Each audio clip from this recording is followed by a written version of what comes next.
to Jennings.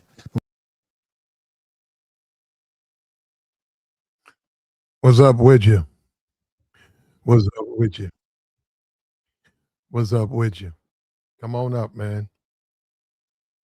We got to get into it, brother. Somebody got to tell the truth over here, man.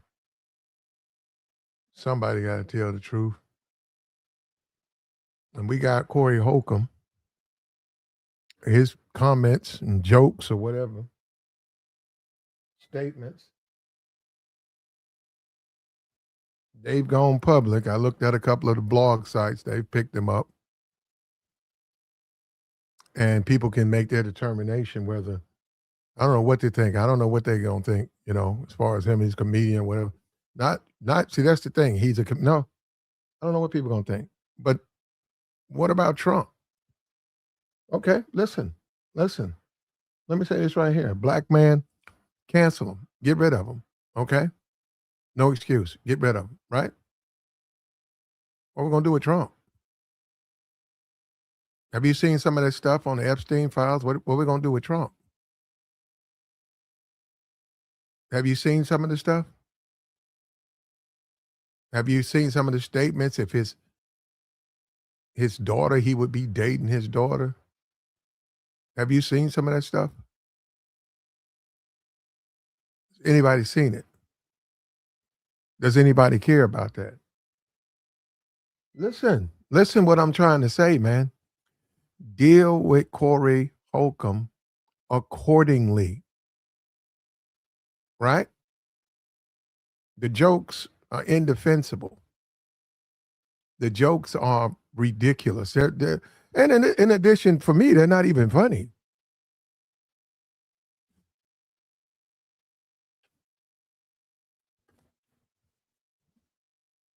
Sexualizing minors. Come on, man. Come on. We did the thing with these guys or whatever. He put the stuff up talking about the grape juice and all of that stuff. No, that's not funny. And the people, we know later on the night he'll have he'll have probably 50,000 in the box. Because people, they love controversy. They'll probably have 50,000. I don't know what he's going to say. I don't know him. Okay, but I'm saying why do we not care about Trump? And it's not even about Republican, Democrat. Why do you have to listen to what he's okay? And this is what I'm saying. We're men, right? We're men. Do we withhold our judgment if the person, what are we doing? Right? Corey told some jokes that can come into question. You can call him out into the carpet and say, Stan, what did you mean? What did you say? Etc. And people can then make their own determination. But the problem is most times people just believe lies. So one individual can lie on another individual, and based on how you care about that person, judgment is given. Is that is that what we do?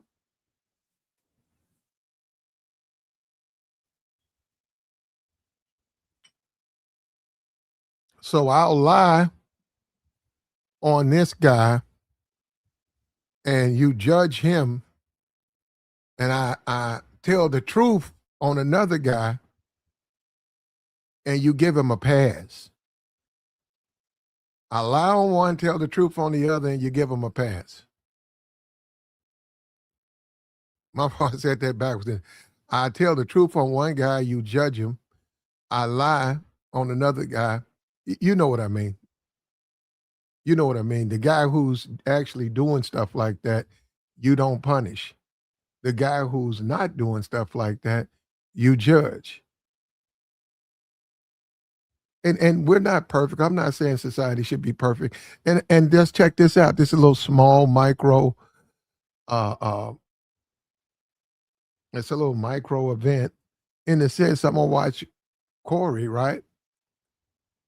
And I'm gonna watch Trump. And listen, are they related? No, but I already know. And I don't see, even from a standpoint of people talking about TPUSA, people bringing up God, people over there talking about Charlie Kirk and God. God and Charlie Kirk and Trump and Epstein files and stuff is coming out. It's not redacted overseas. Now people run around talking about AI. And it's like, what about, forget that. What about what do you say something about his daughter? I can go look it up, say he'd be dating his daughter. Well, let me go look it up. That's what that man said about his kid, the kid that he watches grow up, a young kid. What did Trump say about his daughter dating? Okay, here it is right here. And when you run for president, they're gonna look. He said if Ivanka Trump was not his daughter, he said nothing about her age. He didn't make any stipulation about if she was of age. He didn't do that. He made no stipulation about if she was of 18. He said if she was not his daughter, what was she, about 11 or something like that, 12? And we're men, right? We're men. We're men, right? Aren't we men? How do we how do you sit back and listen to someone say something like that? If Ivanka weren't his daughter, he'd be dating her. Oh, she was okay. He said she was 13. Isn't that something? Isn't that something? Isn't that something? Now look, Corey will be dealt with. Society, you know, he will be dealt with, right? But I'm saying in the midst of this, and we don't have no power, I don't have no power. Will there be judgment passed on all men who transgress against us? Or is it okay if he's funny? We had a guy come up here and say Trump's funny. Isn't it Corey Holcomb a comedian?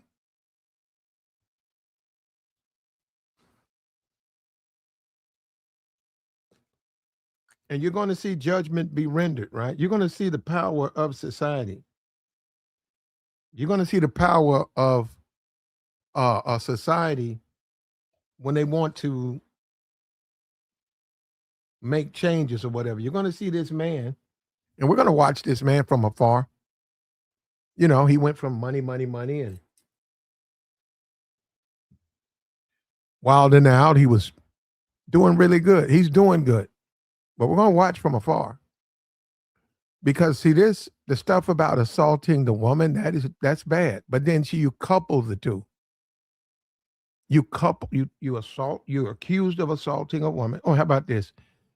You're accused of putting hands on a woman. Just leave it at that. Right? Whatever, mushed, punched, you put hands on a woman. Then you couple that with those jokes, those jokes. And then you're going to stand judgment. People are going to pass judgment on you. There'll be a couple of people who do like they do Trump. They'll just ignore it or they'll make excuses for you. A few will. A lot won't.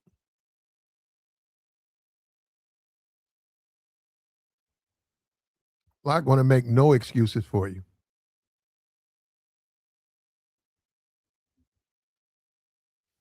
A lot are going to make up their own mind. And we get to witness this real time as they unpeel back these Epstein files. You see these Negroes on YouTube making excuses. You see these Negroes on one side of the fence bragging on a guy like Trump, but claiming they care about children. They claim that. They do. They do that. They say it. They claim they do like the Charlie Kirk. This is about God. This is about. They do it just like the Charlie Kirk. Charlie Kirk is a hero. The same Negroes, and then they support Look at the history of this man. Look at all the things he's done. He owned the Miss USA teen, was it Miss Teen USA pageant? He owned that. He owned that. You think that's strange? Do you have any kids in the pageant, or was it investment? Okay. And see, this is the thing. Okay. And I'm not in no kind of way thinking people are going to be fair or anything like that. They're not going to be fair. They're going to be judgmental, and they're going to attack. Now check this out right here. They're going to be judgmental. They're going to attack. They're going to do it without mercy. Yet they will rest their judgment when it comes to others. When it comes to a guy like Trump. And when people don't realize, this is the whole thing about this world. It's a series of tests. They're not going to give you somebody, when they test your true heart, when they test your judgment, they're not going to give you someone who's easy to go against. They're going to give you someone who's hard to go against. And then they're going to ask you to make your judgment. And you know right from wrong. Where will your judgment fall? You see many of these people. And yeah, you can ask, say, Platt, you're just doing this Corey Holcomb thing to talk about the Epstein files and stuff like that. Yeah, why not? Why not? Corey will be dealt with. Corey, you can't defend what he's done. I mean, I'll listen. I don't know what he's going to do. You got to go talk to him. I'll listen. He told the jokes. One question you should ask him is, would you tell those jokes right now? Say, will you say the exact same joke that you said back then right now?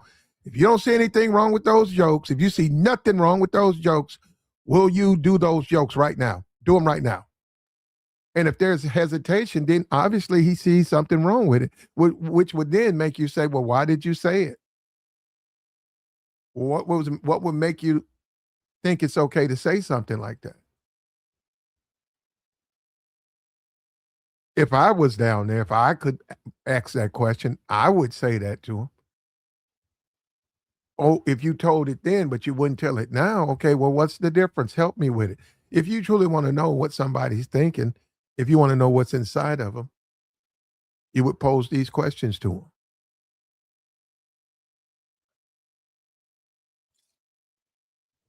If you truly want to know what they're thinking.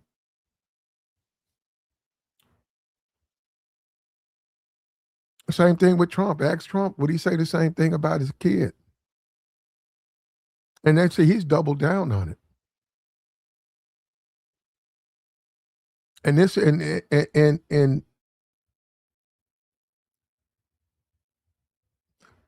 we're going to have to refer, I guess, as much as people don't believe in the Bible, we're going to have to refer to the Bible now. Check this out. Fair use, fair use. Let me put my thing on here, right here. We're going to go to Pastor Geno Jennings. And I think he said this a couple of days ago. Here you go. Fair use, fair use. To make friends with nobody. Yeah. No, I ain't on the air to make friends with nobody. He ain't lying. You gotta know pervert in the White House. Pervert. Listen to Pastor Jennings, you old Trump lovers. You don't like me, and I don't care if you don't. I love you, you hell-bound heathens. That's right. You got a pervert in the White House. Ain't that the truth? You ain't got nothing but an orange pervert in the White House. He's not lying, but he's right. Trump is a leadhead. That's right. He's a fool. Once a fool, always a fool, right? They're so brainwashed over Trump. If they got a picture, I don't know what they do, but if they got a picture with an 11-year-old or 15-year-old sitting on his lap, you know what they're saying? That's something. I say AI. Free brother! And many of you fellas in Congress, what is wrong with you? Yeah. How this man can say any dumb thing That's right. and conduct himself and you little congressional whores. Go ahead. That sit there like you're being ran by a pimp. Damn. You're too scared to say anything. Yeah, we know. You bunch of Republican hookers. Isn't that something? Isn't that something? And the thing that you get to witness is it about right and wrong, or is it on some political stuff? You know, what isn't it right and wrong? If Corey did wrong, you know, he's got to be held accountable, right? Okay, let's hold him accountable. Judge him. Right? Right? Okay. Are we going to just stop right there? What about the other people? Should we hold them accountable? This is just slander. It's just slander to attack a man. We know about the Anton and all of that stuff. And I said it first. What he did to the child was unacceptable. And then he went on and put the kids on the T-shirt. That was unacceptable. I said it first. I was the first person to say it.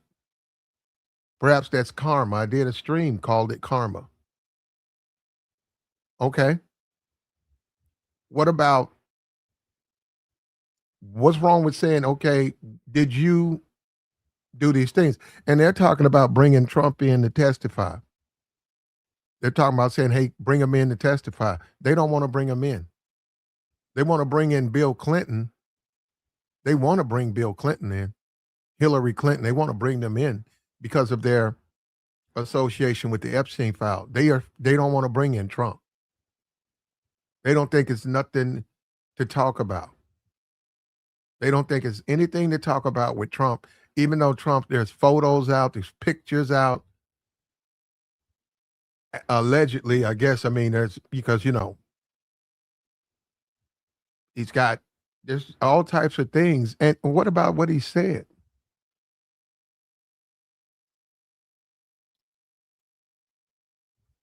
What if you raising a family?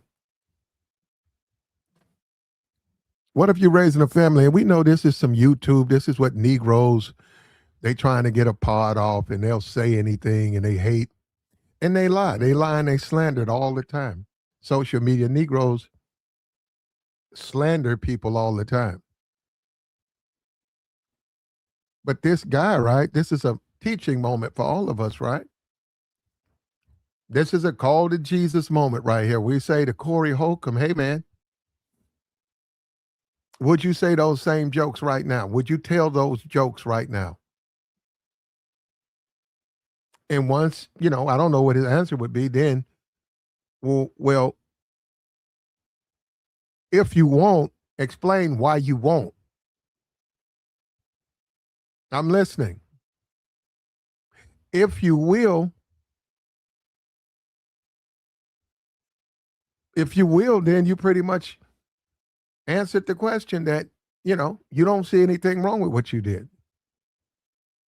You see nothing wrong with what you did. So therefore, you'll see a continuation. Now, I'm going to say this again. Wilding out, not my thing. I've seen it a couple of times or whatever. And Corey Holcomb, you know, other than the people who would do reviews, and every now and then guys would review it, other than that, I'm watching lately, he got in the thing with Anton, and that was the thing. This is the crazy thing. The only reason I watched was because Anton was down there.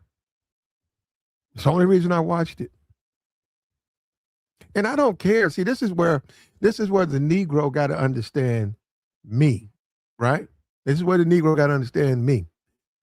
I don't care about these weak ass Negroes on YouTube, these clowns, right? I don't care what they think, man. I went down there to see Anton. Anton got bitched up. They don't want me to say that. They want me to lie like they did. They want to make content like he did, like that didn't happen. That's exactly what happened. Okay, that is understood, right? All of this stuff, his jokes. I don't keep up with Corey Holcomb. Didn't know anything about him. His the T-shirts and all of that stuff. The commentary about the man's kid. I don't agree with that. I don't agree with that. And I put a stream up called Karma. And within that stream, I said all of these countries with this underage.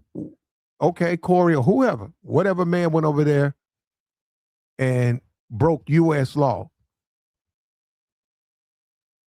Well, are you done now?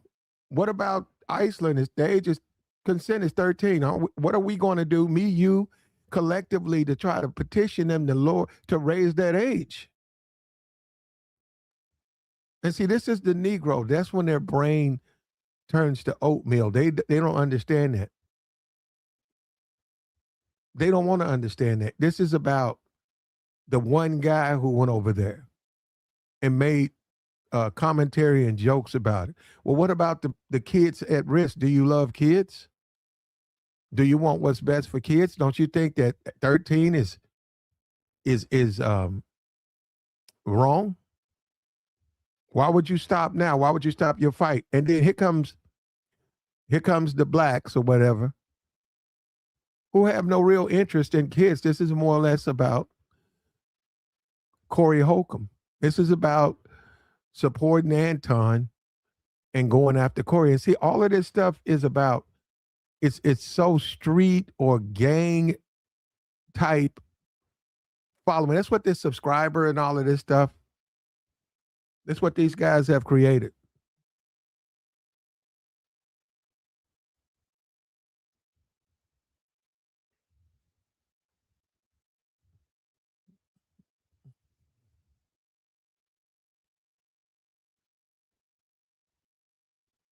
Okay, he's saying, okay. This guy said, okay, now we talking. He said, the boys in the fouls like underage broads. You keep supporting Trump, we'll pull your card. There you go. Now we talking. Now we talking. Sissies in the chat box, cowards in the chat box talking about dry snitching. Brother, that ain't even in my lexicon. I don't even speak like that. I don't even speak like that. And it's always a coward dude trying to get another dude to fight his fight. I don't even speak like that. Let me tell you something, brother. You out there, he's out there listening. The dudes who claim to have a problem with me, they're not going to come over here. They want me to go over there where they have all the power. They can mute and lie. They're not going to come over here. I'm not going to mute them, but they're too cowardly to come over here. That's why I rock alone. I'm the strongest nigga out here. I don't fuck with these niggas. And I have my opinion. They can't talk about Trump. They're all locked in. They can't criticize his Epstein files. They can't criticize him. I can criticize him. I'm not locked in.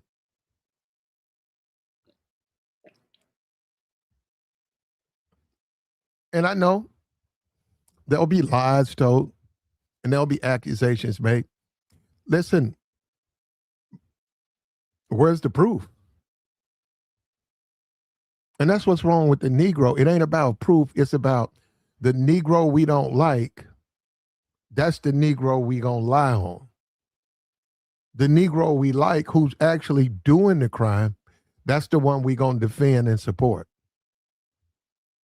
That's the game, brother. That's the game. That's where we're at now. The Negro we don't like, we gonna make up a lie, believe a lie, slander, attack, defame. The Negro we like, we gonna defend, even though they're actually doing it. From what we see, Trump, he hung out with Epstein. He owned him, Miss Teen USA.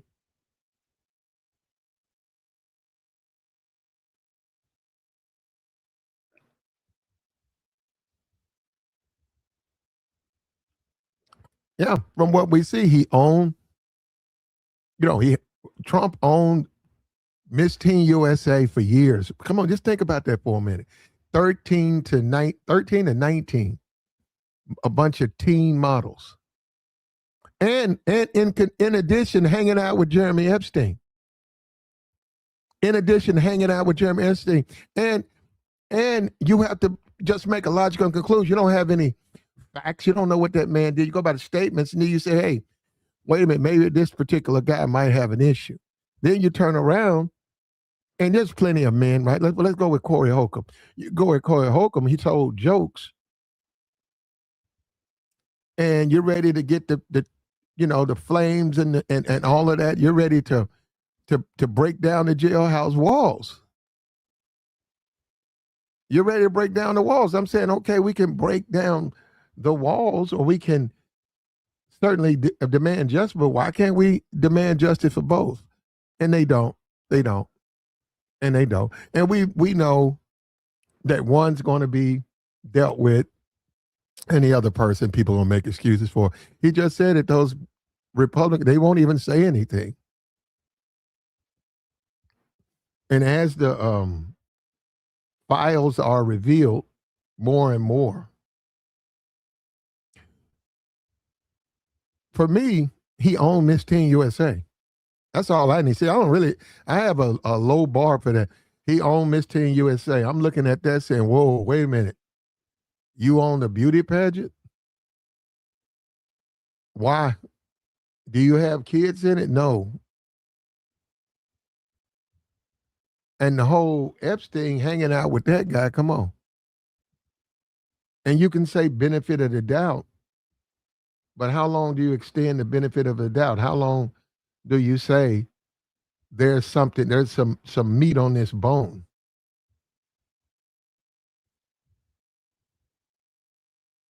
And this is the typical, but this is the life of the Negro. The Negro is always punished. He's always an example to be used. The Negro is always the sacrificial lamb. Get rid of the Negro.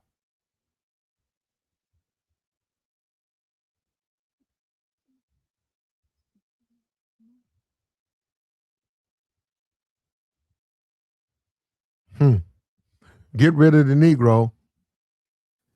Sacrifice the Negro to show that you care about the law, to show that you are a person of faith and religion and you concerned. Sacrifice that Negro. But then again, if you like the person, right? And this is on the same side of the people who would like, allegedly. We don't know what either one of those men have done. Allegedly, we know what they've said. We don't know anything about them. We have nothing of substance that we can, other than what they've said, right? But just like the people who are going to look the other way with Corey, then you got people with Trump. So is it a problem? Do you have a problem with it or not? Do you have a problem with it, or you only have a problem with it when it's someone you don't like? And that's what I believe. I believe that 100%.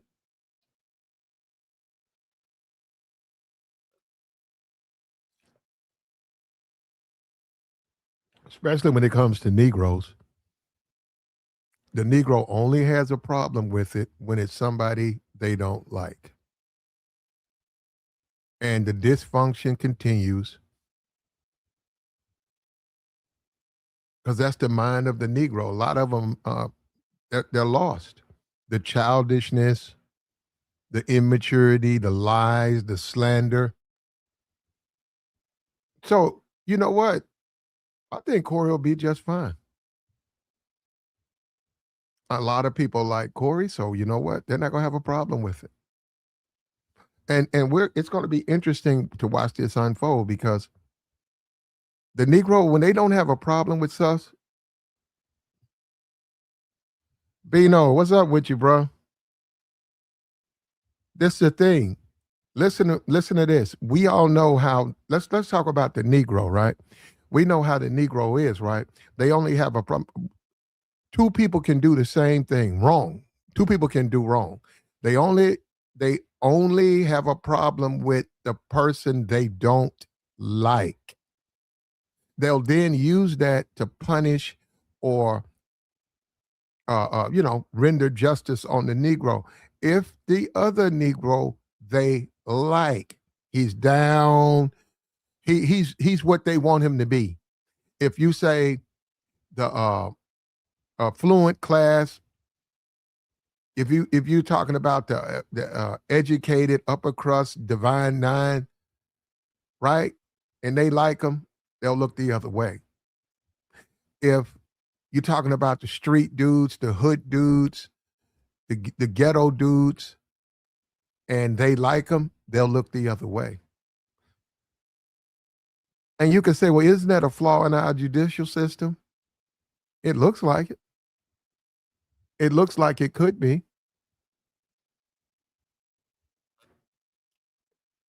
But in this world, we have moments where we teach each other and we learn. This is a teaching moment. This is a teaching moment. This is a moment for us to learn. How will this be handled?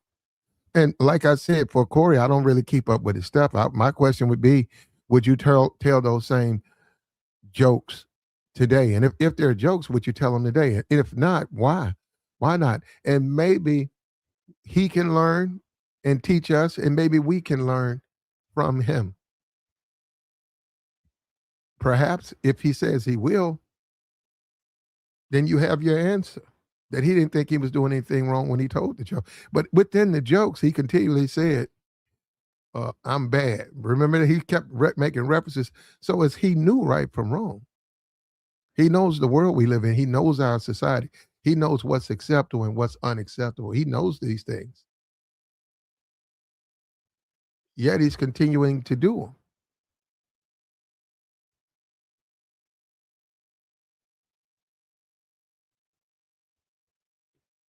Like the stream, man. Come on in here, man. We might go to that show pop zone. And we got Pastor Jennings. He's not going to bite his tongue. See, this is the thing. All of this low class, wanna be tough Negro stuff, right?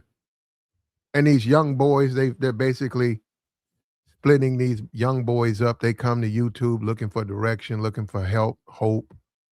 And then you have a bunch of Negroes who capitalize on them. They manipulate it. And they teach these Negroes to be like that. Your judgment only matters if it's a person that we don't like. You don't have to look at the world from the standpoint of fair, right, and wrong. You look at it from the standpoint of the direction we lean. Are they doing the things we need them to do? If not, then they did wrong.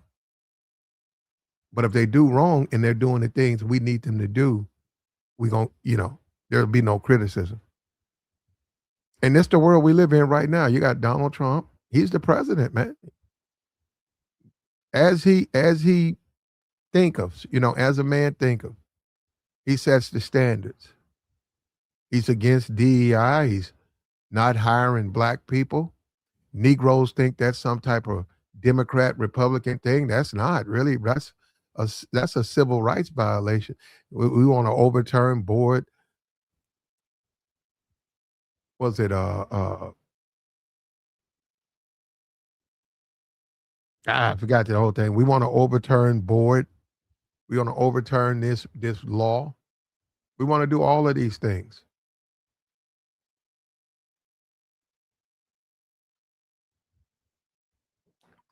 Get rid of get rid of the history of black. You can't use the word black in Florida no longer.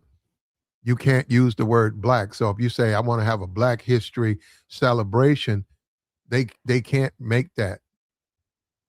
All the printing companies and stuff, they can't print those out because it's got a distinction on it. You can't put celebration of black. And I think it only pertains to black people. It doesn't pertain to anybody else.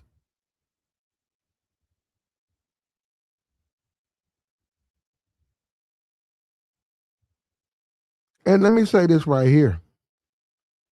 If you imply that there's anything wrong, yeah, shock jocks like Howard Stern. Howard Stern has made millions and millions and millions of dollars saying ridiculous things, getting away with it. Because we had a different society. Back then we were more in a polite society. We were, especially if you got on TV or you were in front of a microphone, you were very careful. You conducted yourself differently. Then you had Howard Stern. He didn't care. He didn't care. He said a lot of stuff, and Howard Stern's a staunch liberal. Howard Stern is a champagne liberal. He's a champagne liberal. And I've seen the Republican Party try to recruit him. I've seen that. I saw Bill O'Reilly trying to recruit him to the Republican side. He refused. So the criticism that you can haul off at Howard Stern, right? Okay. Yeah, he hung out with Whoopi Goldberg. He did the thing with the guy in the Jeffersons. Yeah, Howard Stern has certainly had some racist episodes. Okay, I never said he wasn't. I said he's a staunch liberal. He is. He's a hardcore liberal. Hardcore liberal. Nah, he's nothing. But I've seen Republicans try to recruit him. And were they recruiting him because they cared about black people? Or were they recruiting him because they wanted to get votes? They wanted to play the shell game where it doesn't matter who you vote for. They both do the same thing to you.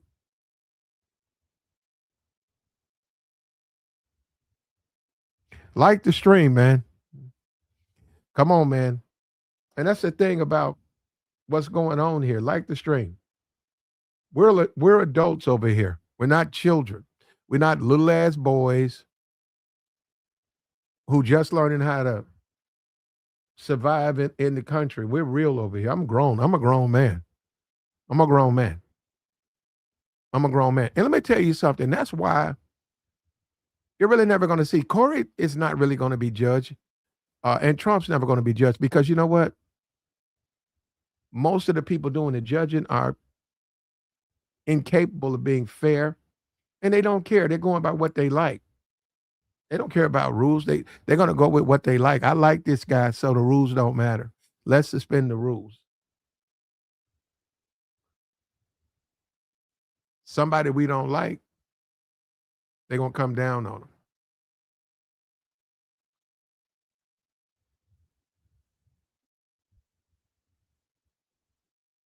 And yeah, look, there are people, I see the stream or whatever. Look, what Corey said, we'll listen to what he has to say, but I'm sorry. You can't defend that. And that's the thing about these YouTube channels. You come on these channels and somebody, you see the Anton gets run out the paint. The numbers are way high. Something bad happens in the sense the other person does something. You're supposed to then turn around and act like that person didn't do it. You're supposed to then you're fair, but then they want to control. Well, it doesn't matter to me, man. I could care less about that. I could care less about that.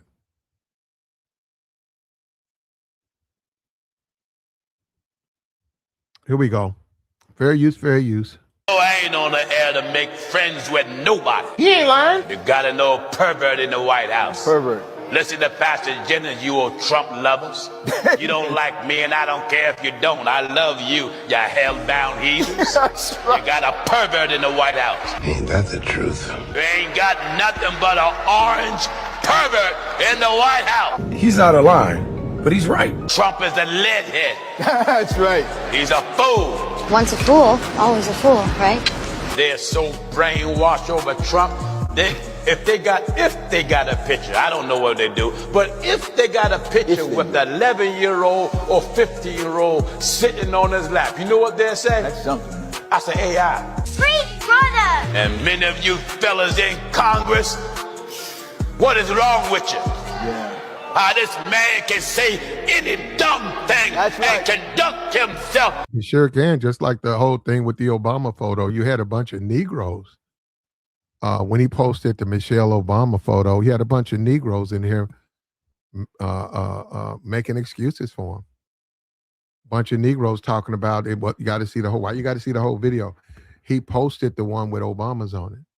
They made a bunch of excuses. This is what I'm saying. This is in the face. We're men, right? This is how men talk. This ain't how men talk. This is how a coward talks. You got to see the whole video. Why do I have to see the whole video? I saw enough of the video. Well, he had put all the other, who cares what they got to do with your racism? Your racism is racism. And it's not funny. But this is the world we live in, right? Now, Corey Holcomb, we're going to see later on today, and there'll be a lot of reaction reviews on what he says. But like I said, and let me tell you something. See, you guys, I'm telling you the truth. And you watch somebody's going to do this because they listen to me on the low and then they low key move out. Listen, ask Corey, would he say it again? That's all you got to do. You don't have to say, hey, what did you say? And what did you mean? And why did, ask him, would he say it again? Just simply say, hey, would you say it again? Would you say it again? And he tells you everything else. If he says, well, I at the time, from reflection, I think that that's wrong. No, I wouldn't say it again. That's wrong. Then that would give you an opportunity at least to help, learn from our mistakes. He made a mistake. He's trying to come up from it. Okay, but if he says he said it again, if he stomps down, and this is what Trump does a lot. He did that with the Obama. Are you going to apologize? He said no. You see what I'm saying? That's the wrong attitude to have. You're not going to apologize. You're not going to change your behavior. You're just going to keep doing what you want to do when you want to do it. But you saying that you did wrong and you're going to keep doing wrong. That's not the appropriate way to approach things. When you ask Corey Holcomb, would you do it again? And this is what I'm saying. If you're a staunch Corey Holcomb fan, I'm saying like you've been there for 15 years. We've had people come over here and they've been watching him for the last 15 years. They're 100% on the team. They love him. If there's some disappointment with the things he said, why not just ask him, well, for the record, would you say those same jokes again? For the record. And if you say no, well, what part would you change? And why? And that would be the beginning. That would be the beginning of change. If he stands on it, if he says, I'm standing on this, I'm standing on this, I'm standing on it. I'm going to say it again and I'll say that joke again and I'll go somewhere right now, sit down and tell a joke about a 5-year-old and a grape juice bottle. I don't even know where to begin with that. That's what you have. Then that's up to the person then to say, hey, that's his comedy. That's his ways. Let me say this right here to you, right? Right. I don't know what to tell you. Like I said, I've never listened to his comedy like that. I remember him from Wild 'N Out, and people on YouTube post his content. I think I've seen some of his content from O'Shea Duke Daxon. People on YouTube post him.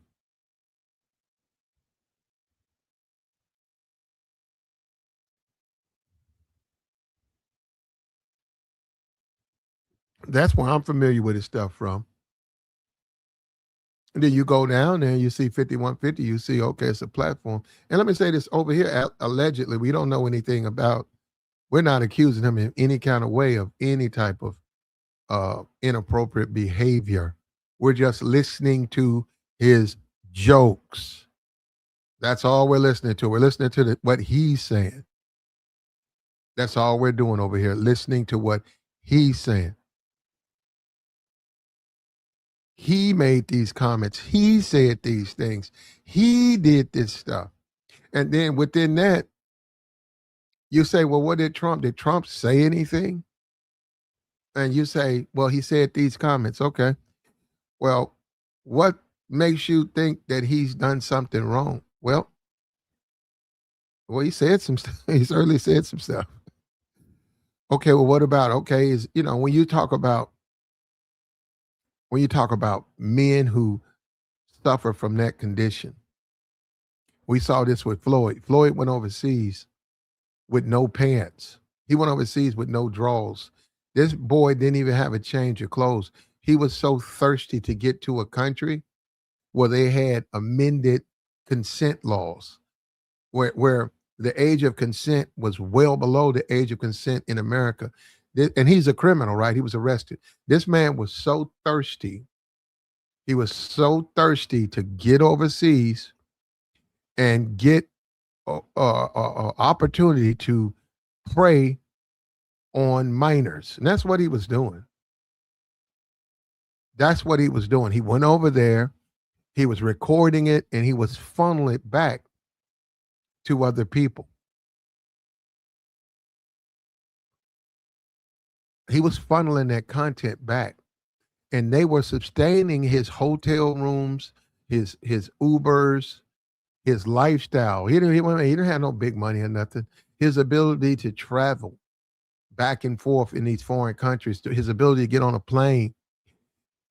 The people he was funneling that content to were financing him. And we know that. And we know that. We see that and we know that. And when you say someone who is not going to play favorites, they're just going to be fair, why do Negroes have a problem with this? Fair use. Air to make friends with nobody. He ain't lying. You gotta know a pervert in the White House. Pervert. Listen to Pastor Jennings, you old Trump lovers.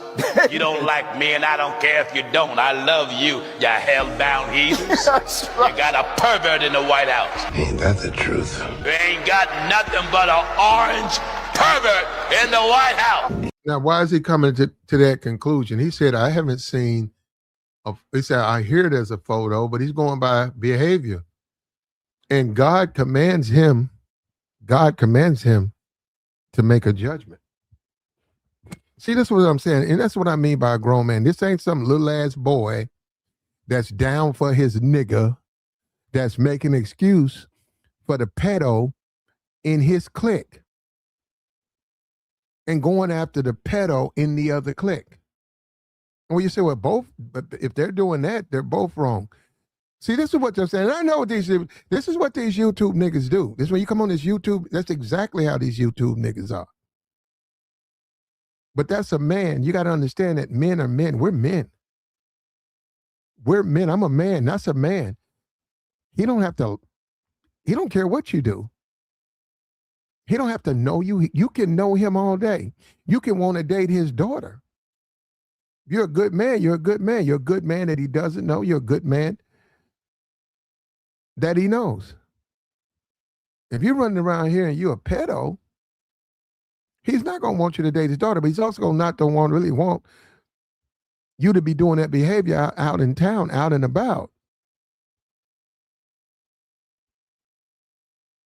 So that's what I'm saying. That's where his commentary is coming from.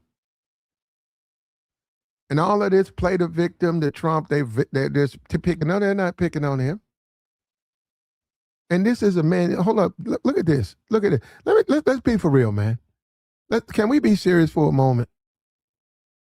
This is a man hanging out. He's hanging out with Jeremy Epstein. He's sitting there goofy and giggly, hanging out with this guy. Come on, man. Who hangs out with guys like this? Like you get dressed up and that's your boy. You don't know your boys and stuff like that?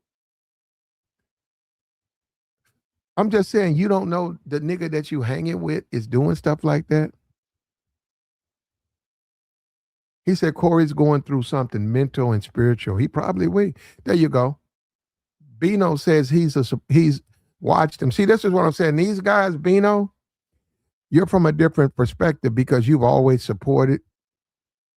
I wish a guy like you probably a part of his chat box, a part of his team. I'm saying prior to all of this other stuff, I wish people like you would reach out to Corey and ask him, would he do it again? As simple as that. Send a $100 chat and say, would you repeat those jokes that are in question? Yes or no? And give all the people some clarity. Give us some clarity, and then we can get clarity. We can get some clarity. And this is the thing. If this is it for Corey, if this is the end of Corey because of those jokes, okay.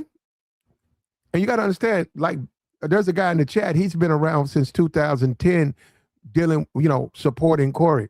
I haven't been around.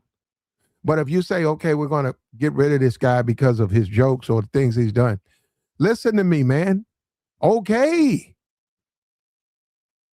But why are we going to stop there? What about our president? Are we not going to call him out on things? He don't have to go in front of the Congress and explain why and what happened in this Epstein files and why you don't want to release it, why you dragging your feet on this stuff and why you redacted so many pages and what was going on. You were hanging out with this guy. And why did you give, what's her name? Gliselle? I don't even know. You know, that's people be white, right? It's like white people always talking about black people. Look at these names. I can't even pronounce that name. Gliselle, what the hell is that? Glycinda, some shit. He's gave her minimum security for the crime she's talking about right now. She's pleading the fifth. She's talking about getting out. Don't that sound like something funny to you? What's you were convicted, and now all of a sudden we're giving you clemency, we're giving you minimum security, and quote unquote, you're gonna clear people. This is crazy, man. This is crazy. Look, and this Trump thing, on this Corey thing, and allegedly we don't know nothing about either one of the men. We know that the accusations swirling them, and it's because of the jokes or the things they've said. Unfortunately for anyone who would be in Corey's shoes, unfortunately for him, and I'm not saying you did anything, brother. I'm going by what I heard on the jokes. And if you don't know me, so you don't keep up with me, you don't keep up with this channel. But anybody who keep up with this channel, they would have said you was 100% for Corey Holcomb. Well, once again, for that incident with Anton, yeah. But if you listened, I said I don't support the kid thing. If you listened, I said that. If you listened, I said the T-shirt. If you listen. In addition to that, did a stream about karma.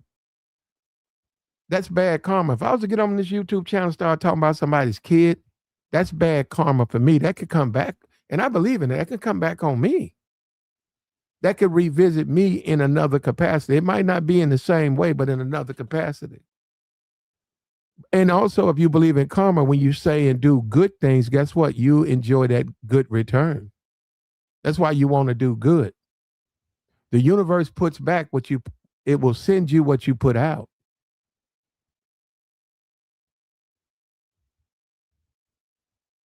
And we don't even need to get into it. Do you know that when you pass away, you're really not going anywhere? Because the Epstein's file, right? E equals MC squared, right? In the Epstein file, what he says is if you burn something, it just changes. The smoke, it's still the something you burn, you just change it into something else. It doesn't go anywhere. It's just become something else. It's become,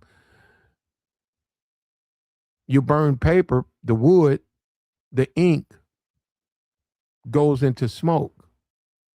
If you could some kind of way put it back together, it would be the same thing. You're not going to add to it. You're not going to get less. You're not going to get more. So, and if I took a newspaper and I put a newspaper in a box and I could just set it somewhere. How about a magazine?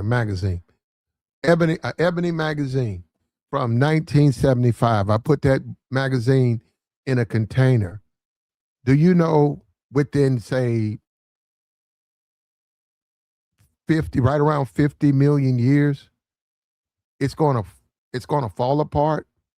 Do you know that it's going to become something else? Even though it was completely decomposed. It's going to recompose because it's about time. And it's also it's just the way things are. Things go and they come right back. Well, they don't come right back because we're talking about such a ridiculous amount of time. And that's the world we live in.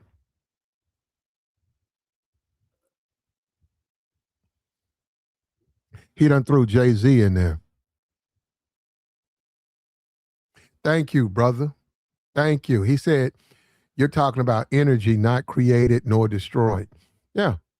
And maybe my explanation is not covering it, 100% correctly, but I'm saying when you realize that, you said, wow. You said you're not going anywhere. You can't go anywhere. You really can't. It's not going to be the same, but you're really not going anywhere. And that's the universe. So when you understand that, you see how wild it is, right? And it's really above comprehension. So the way it's configured, your human brain is not built to understand it. But it's not. It's just not built. We don't even use a small portion of our brains anyhow. And then every now and then you get a genius, and that genius can sort of open your eyes in a way that leads you in the right direction.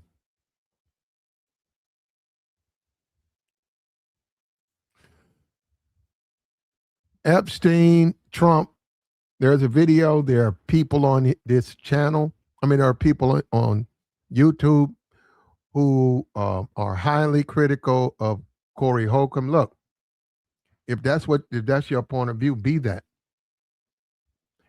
And they are not critical of Trump, which makes you wonder: are they about truth and justice, or are they on some nigga shit?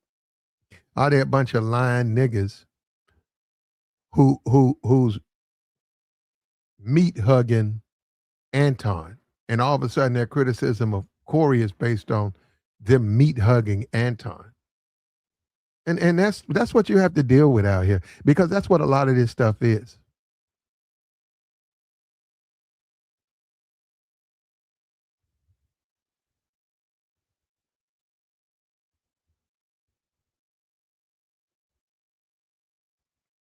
She said, leave the president. Hey, we got one. We got one in the chat box right now. Leave the president alone. He ain't did shit with no kids, unlike Jay-Z, who we all know, right, was sleeping with Beyonce and Aaliyah. What's it, Aaliyah at 15? Wow. Allegedly, we don't know that. You may know that. And in that case, they would want proof of that. He said Corey can't be canceled. We'll see then. Okay. Well, you know what? Trump can't be canceled. And neither can Trump. Neither can Trump. Neither can Trump. So he can't be canceled. So everybody needs to sit back and think, right? Do we truly believe in what we say, right? Do we really believe that there's right and wrong? Because now it's just about who can survive and who can't. And you know what? You look at R. Kelly, he's in jail. It was based on our laws. Puff Daddy, he's in jail. And people say, where are the white dudes? Where are the white dudes who do more of it all the time? You don't see them. And that's what this Epstein files. Okay, you can't get Trump, he's president. Fine. What about the other people? And see, this is the thing. When you say Bill Clinton, I don't care if they put Bill Clinton in jail. Why you think I could care less? If he was guilty of doing some shit like that and they have proof, give him security in prison. I don't care. But I'm saying, because they try to make you think that you're like, they try to convince you that some kind of way you don't want to see justice done to the guilty. I want to see justice fall down on the guilty. That's what I want to see. That's what I want to see. I don't want to see justice ignored for the people that, quote unquote, they like. And you got a Corey Holcomb supporter in here. I got that, brother. Listen, man, let me tell you something. I'm not the judge and jury of anything. I'm just watching. I'm just listening. I'm just observing. And I hate to go here, Corey Holcomb, and we're not accusing you of doing anything. We're talking about your jokes. Corey, you're still a black man. Sometimes the Negro, to me, forgets they're the black. You're asking a society, right, to be fair to you that historically is not fair to blacks. It's historically not fair to black people. And you're asking them to render fairness. So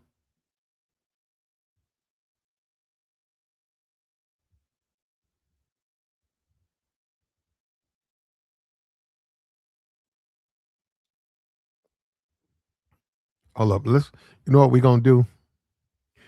We got another video. We played it earlier. We're going to do it again. Hold up.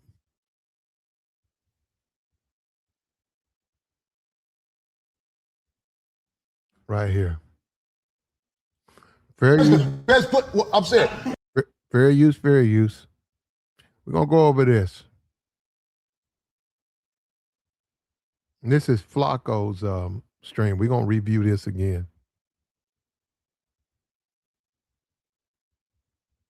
Well, how in the hell?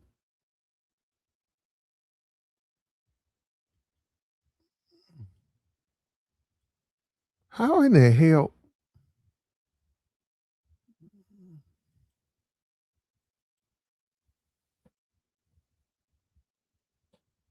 Okay, here we go. Fair use, fair use. Please keep this piece of tape for future references. I'm telling you now, when they go after me, they get dirt like a Corey Holcomb's career might be over after these new allegations. They are accusing Corey Holcomb of being a PDF, and the receipts are going mega viral and gaining a lot of steam. It feels like the more these receipts go viral, Corey Holcomb's career might be over, bro. The ending may be near. And the worst part about it all, this damage is self-inflicted. They're just using Corey's own admissions against him. I don't know what Corey was thinking coming on the podcast and admitting to certain things he admitted to, but now the world is watching. When I was in Iceland, you don't have to be no 18. I think it was 13, maybe. Yeah, and once again, that's a conversation on a podcast. That's a conversation that you just shouldn't have. It's inappropriate. And the reason it's deemed inappropriate because of it's about children, and anything dealing with children, anything. In fact, it's not your position to even make comments about. You're a teacher or something. You're a teacher. It's really not your position to be making commentary about minors. You go to the parents. Oh, the kids keep playing in my yard. You go to the parents. You call the authorities. You don't go out there and be out there trying to ration and reason with them. They don't want to listen. So they'll have to suffer the consequences. In these countries, and there's a lot of countries out there, and I agree, and this is what I came in. When you talk about Iceland, the age of consent is 13. What are we doing? We don't believe in pedos. We don't believe that people should deal with kids underage. Okay, what are we doing collectively? What are we doing? What are we doing? What pressure is the United States putting on them? And see, this is the thing about our country. Our country said, well, we don't care what these countries do. If you're an American citizen, you cannot be with someone who's under 18. We don't care about no form you sign. We don't care about none of that. That's the way America. See, our society they've sat down, wrote out the law, got it passed. It's a law. It's a law saying you can't do it, right? So it don't matter. So he can say that about the locals. He can make a statement. Any man can make a statement about the locals. When a man says, hey, I went to Germany and the age of consent is whatever it is in Germany, right? Okay. Say, man, I was over in Germany, man. Do you know the age of consent is 15 in Germany or 14 in Germany? Do you know it's this 14 in Germany? Do you know the age of consent? Yeah, what I got to do? You say, wow, man, that's crazy, man. Say, yeah, man. Yeah, man. You know, when you go to Germany, man, just make sure you protect yourself, man, if you're in these nightclubs or these little lounges and stuff, because they move a different kind of way. They don't move the way we move. Okay, I can see a guy saying that. I can see a guy saying that. He said Flacco is a tether. He said Flacco is a tether.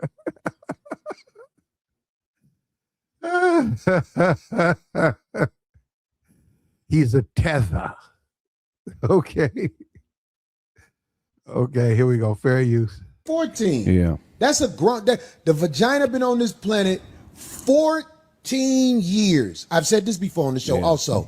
Do you know if a woman 16 years old gives you a baby, that is going to be six? Yeah, and this is where it's just indefensible. Leon, you can't defend that, Leon. Leon, Leon, you can't defend that. You can't defend that. Vagina been on this planet 14 years. I've said this before on the show also.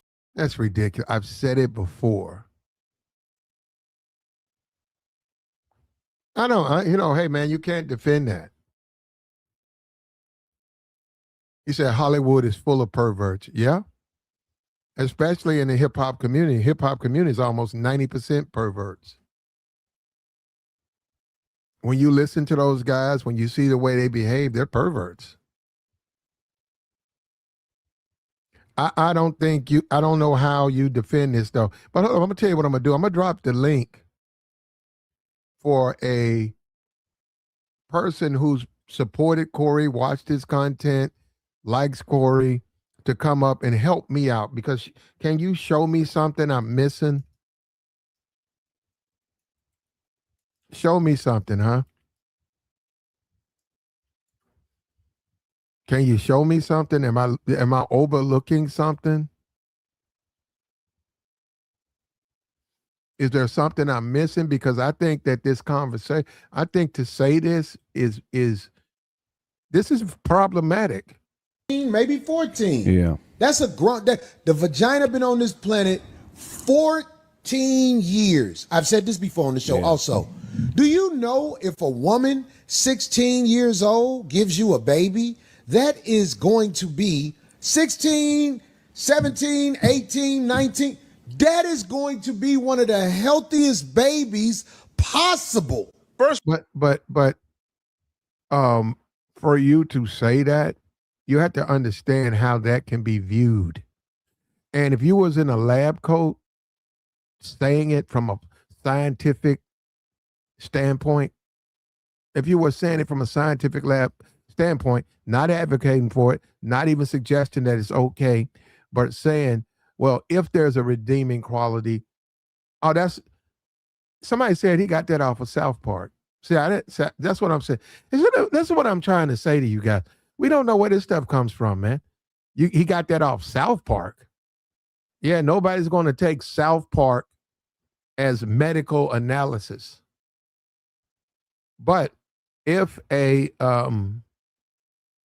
individual in a lab coat and was a scientist, and he simply said it's a horrible thing for a kid or someone underage to suffer, but if there's a child, it's a possibility the child will be healthy. I mean, he's not advocating that it should happen. Right here, it looks like he's advocating for it to happen. Maybe 14. Yeah. That's a grunt. The vagina been on this planet 14 years. I've said this before on the show also. Do you know if a woman 16 years old gives you a baby, that is going to be 16, 17, 18, 19. That is going to be one of the healthiest babies possible. first red flag. Yeah, this is just the way that's delivered.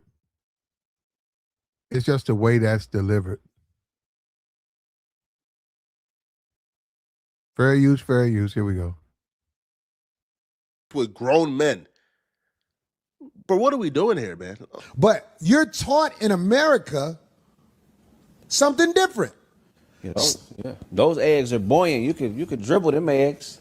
They- And see, the problem with this, when jokes are made like that, is and the problem with this is when you make jokes like this, what happens is you ignore, or you're not understanding of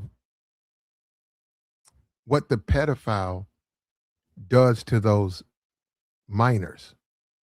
Because once the pedophile is done, in most cases, well, in a lot of cases, or all cases, most cases, you determine, it normally deletes the child. And the police, the authorities, individuals find these deleted kids. And it's because some dude's trying to cover his tracks. So that's why you can't really joke about it. So that's what I'm saying.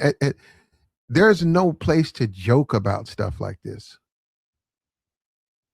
It's no place to joke about it. And people make mistakes. And you don't have to forgive them. Let me say that. You don't have to forgive people.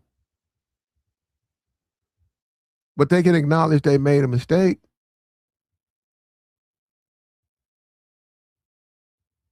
He said he did say legal 16, which is legal in some states. Cat bounce back. Yeah. Craig Smith is almost 50. Corey Holcomb is almost 60.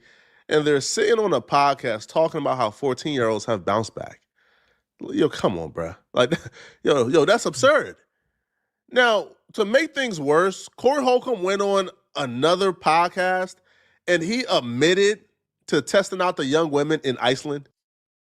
The problem with this, what's his name? Polico? What's this guy's name? Politico? Poetic Flacco. The problem with you, Poetic Flacco, is you be down there on no jumper. Now, I'm not trying to say it's the equivalent to Corey Holcomb, but now all of a sudden you want to get on your moral sandbox and lecture to people. And look, once again, this is not defending. This is where the Negro gets confused. Nobody's defending Corey Holcomb. Not defending Trump. I'm not defending any man who's accused of these things. That man will have his day in court. I'm not going to accuse him of anything. I'm just saying, brother, you be down there on no jumper. And this is what we got with the YouTube. This is the whole YouTube reality now. You got a guy who hangs out on no jumper. You got all types of just all types of inappropriate conversations being had down there. All types of thuggery, degeneracy. You're down there, man. You're down there on no jumper. Yet all of a sudden now, you're the Pope. You're the Pope when it comes to Corey Holcomb. And look, brother, I get it. You got to make content. I get that. But you also got to understand perhaps the messenger. You might not be the messenger, but you can do what you want to do, though, man. You can do anything you want to do. That's all I'm saying. And if anything, if people start to question the validity of all of the stuff you got, because people run around here talking about AI.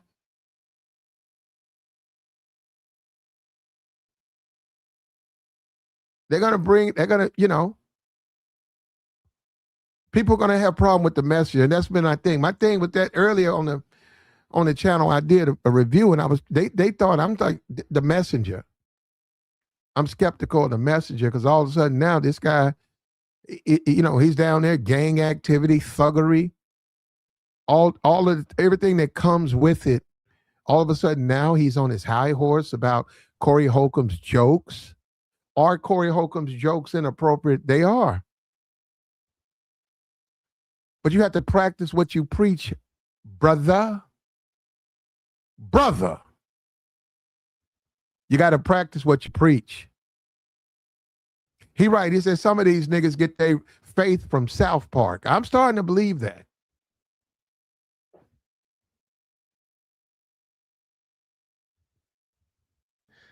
Now, the same young women that he claims, were 13, 14 and ready to conceive. You go to other countries, I'm just saying, in America, most people only know what they know in America, but I've been to other countries, and in Iceland, I think the legal age to get with a girl is 13 years old. Oh, my God. Right, it blows people's mind when they hear it. But in Iceland, R. Kelly is not a criminal. He's trying to get extradited. He's a normal guy in Iceland. I went to Iceland, and you just can't offer him money and gifts. And I thought that was so unfair that you couldn't give him.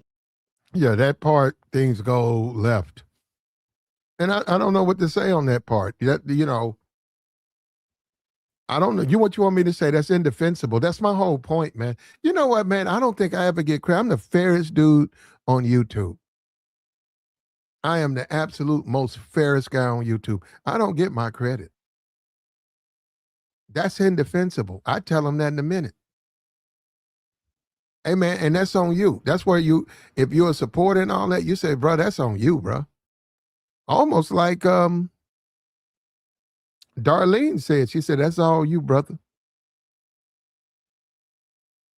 Now, she's an employee and all that's different. But anyhow, Charles Curry says, say what you say. This ain't no YouTube reality. That stuff happened. The D-boy would pick up girls and they was getting pregnant at 14 and I'm 38 and that's my reality. You see that? And see, Negroes don't want to, and it's the thing. You know what, Charles? This is the truth.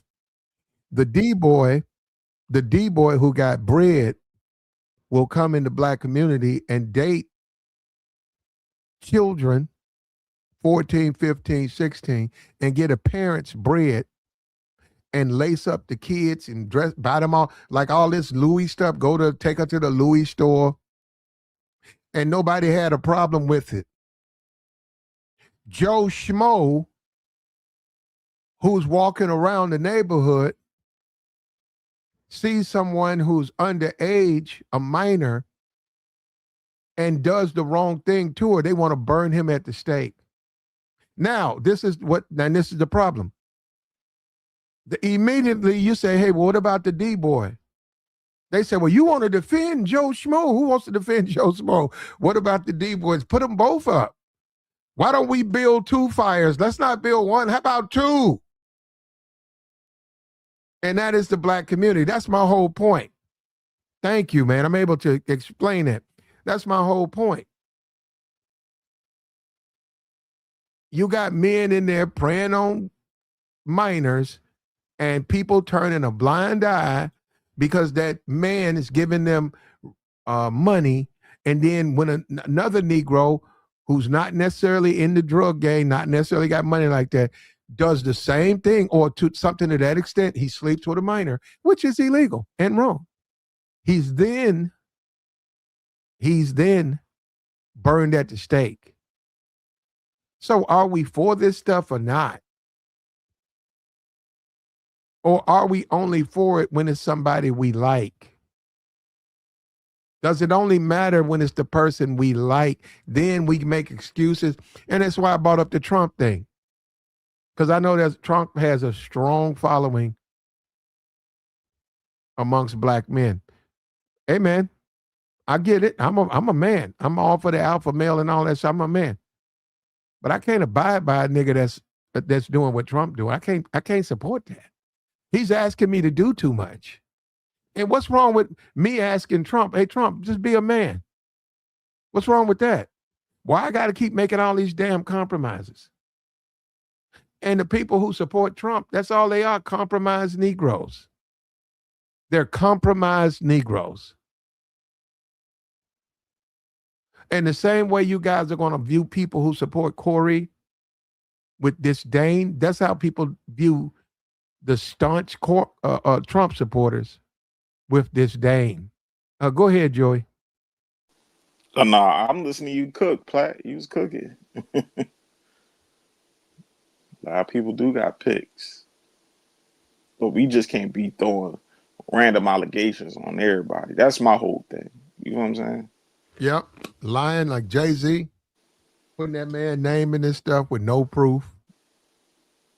And then ignoring, she said Trump, she don't believe or something about, she supports Trump, but she's ready to throw Jay-Z under the bus.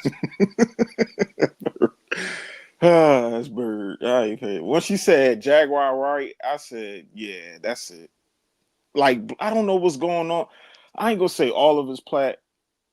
We all different as black people, but sometimes I just be like, damn, man, y'all niggas really think this way? Do y'all really don't take the time to understand what y'all saying? And let alone, like I say, we need to start reading and doing research on things. Like Corey Holcomb just randomly saying what he's saying, that's dangerous.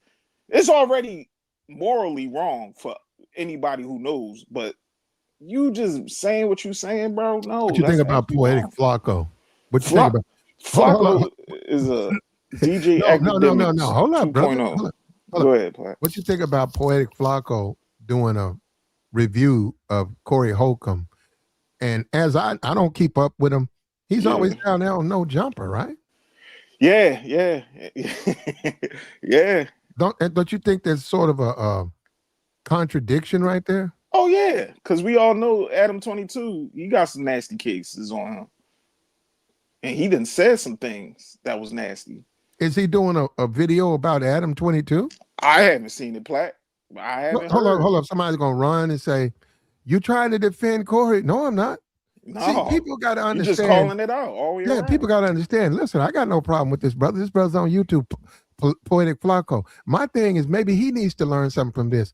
Poetic Flacco, if you're gonna be on a moral, if you're gonna become a moral authority on things, perhaps you need to stop that going down on no jumper, or perhaps you need to take a second look at what goes on down there, because maybe that's not the right way to live. Maybe. But we want to have it both ways, man. And that is one thing pastors have said about Negroes. He said, man, they want to have it both ways. They want to do both. They don't understand the way world is set up. And that's what I'm saying. So if Corey, I don't know what's going to happen, but I'm going to tell you something right now, Poetic Flacco. If Corey dodges this, he's got you to thank. Because you don't have the moral authority to criticize him. He's got you to thank for it. You made that video. He's got you. He can reach out there and say, this the nigga talking about me. Look at him. And show you all them clips you down there on no jumper. Well, I think that's where you got your start. All of that gang talk and nigga shit.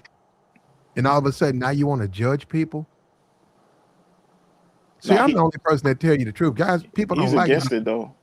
He actually against it though, Platt. But like you said, he was down there, right? No, but exactly. He still be fraternizing with him, and Whack 100 is about to go upside his head. But you want to know what's really crazy? I saw that. He grabbed his. Yeah, you want to know what's really crazy though, Platt? Like, guess who he look up to on here? And he got some nasty work going on. DJ Academics. That's his guy. Isn't Act being sued by a woman? The fool thing. He's being accused of sexual assault, and Act put out the video or whatever. They got the video with the what's that guy, Platt Boy Max, where he's talking to the 13-year-old boy, real sexual. You see what I'm saying? Where did he put out a video on Act? A Platt, but did he put out a video on Academics? No, he ain't put no video. You see what I'm saying? They pick and they choose, man. I know. They pick and they choose. Now all of a sudden throwing Corey Holcomb under the bus. Okay. What about your boy Academics? And this is what they're doing. Hold up. This is what Negroes do. All of a sudden, if you say that, oh man, you support Corey Holcomb, man, you trying to defend what he doing. Nobody's trying to defend Corey Holcomb. Nah. I'm saying, why are you ignoring people? You say you're against the crime, right? You're against someone who's like that. What about Academics talked about a child, man? He talked to a child in front of us. Hey, Platt, people got a skewed view when they hear people talk. If it ain't to they liking, is you taking up for Corey Holt? I'm like, no, I'm not. I'm just seeing something objectively and I'm calling it out. Oh, you must be riding for you know who. Oh, you must be Jay-Z. You ain't seeing what comparing Jay-Z to Trump got to be the most. Oh my goodness. Go ahead, bro. I'm sorry, whoever that is. Oh no. I was just gonna ask like the background of dude. What is his background? The one disparaging Corey. Is he from the Caribbean? Hold up. Let's not even say it like that. Let's just say he's showing old clips. I don't know. Because I know Academics is from Jamaica. Yep. So they might share Caribbean heritage. That's what they're saying, that they're tethers. That's what I'm saying, Platt. Man, I'm telling you, man, I'm sick of these motherfuckers, man. He's saying Poetic is a tether. That's what they said. That's what I'm saying. Like, Platt, see, the problem is they letting these people come over here and they want to compete and beat us. They want to, and that's what that I like. I like when you be saying this sometimes. That's the problem with the Negro. We have been too friendly. These people want to come here and beat us. We gotta. It's time to stop that shit, man. We gotta start looking at these people like foes. It's a competition going on right here. They have elevated these people into powerful positions where they can go after our people that are high up and try to destroy their image or even worse. And another thing, Resurrect, listen, this is what people don't understand. If you someone dealing with minors, you need to be brought to justice. You need to be held accountable. You need your fair day in court.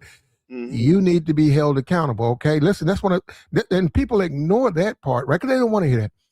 Then they say, well, you're talking about Corey Holcomb, and we're not accusing him of dealing with minors, but why don't you continue your moral authority? You're not talking about your boy DJ Academics, because he was on a stream with a 13-year-old. Look, this ain't no joke.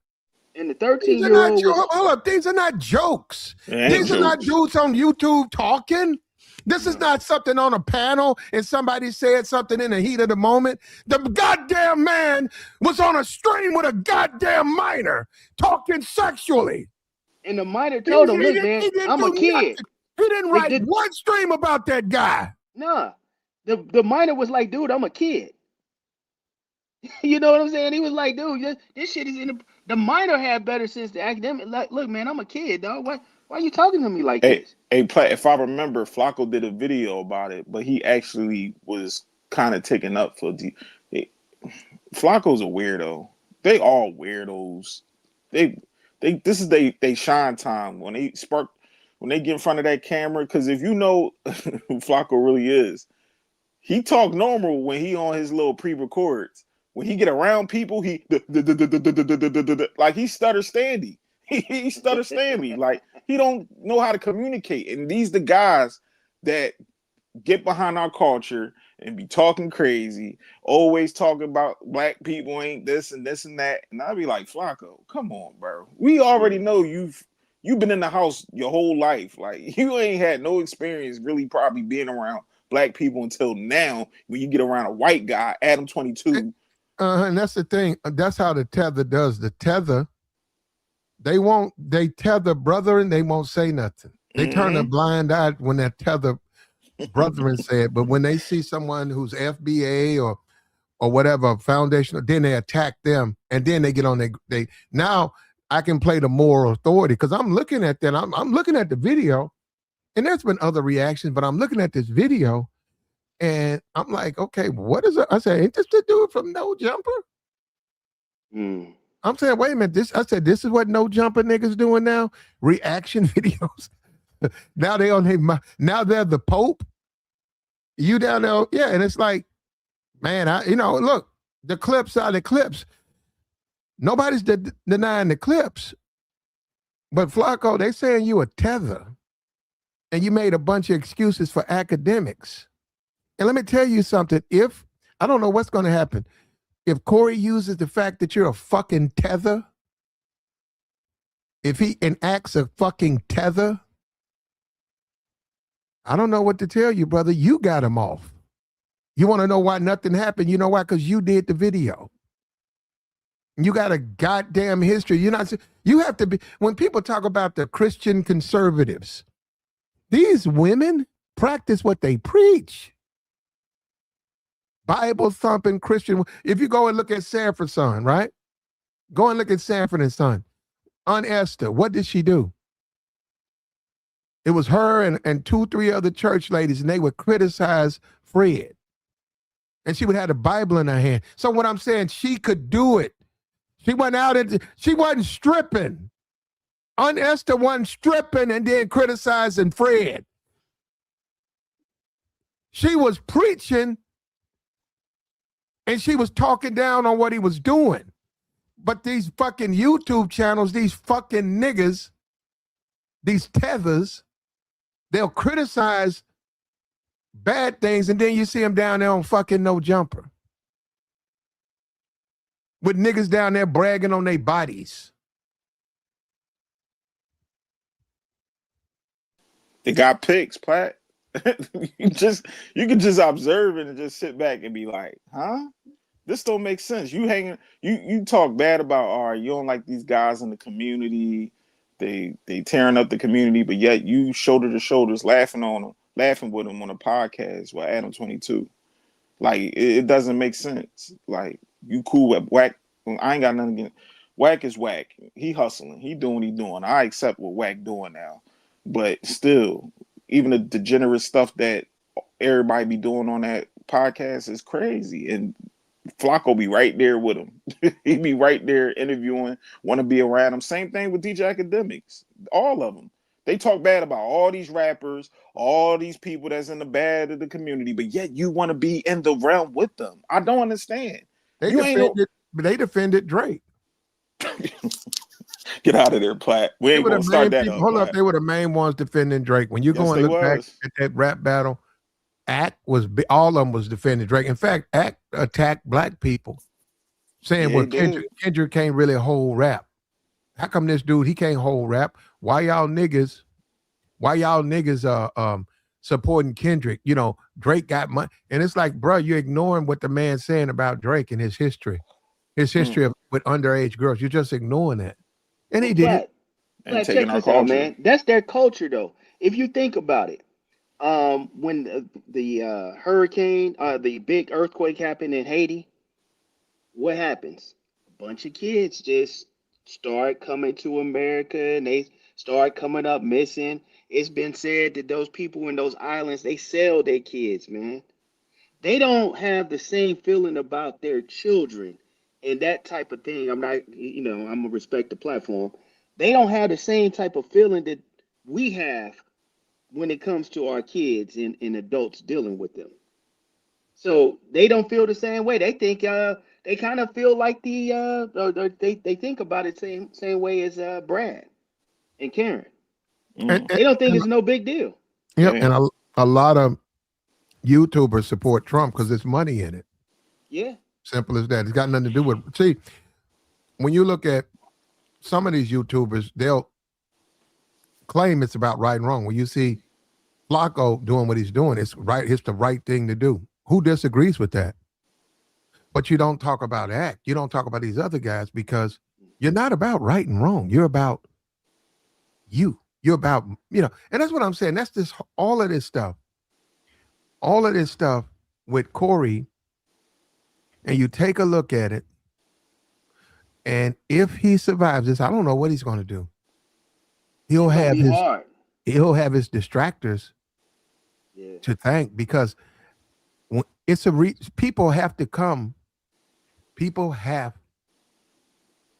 from a position of clarity and high authority. When you say the Pope, they don't let anybody be the Pope. That ain't a job at Walmart. They've had years and years and years and years and years, and then they get called up to that position. Those are the people, that's a moral authority. Just because you got a YouTube channel, that doesn't give you moral authority. But the Negroes... It depends on your audience. If you got a big enough audience, they can speak volumes and push the narrative. That's what that's what they do. Yeah, I agree. YouTubers have a lot of power based on. Mm-hmm. Go ahead. Just based on the algorithm, and they've cracked the algorithm, and they attack people who they don't like, and they bring up people who are actually advocating the same things. It's just like the manosphere, whatever. They got women over there that they support when they're advocating against women, or not just women, but feminists. They got feminists over there. But because you could grow your platform. All you have to do is get you "Make America Great Again" hat.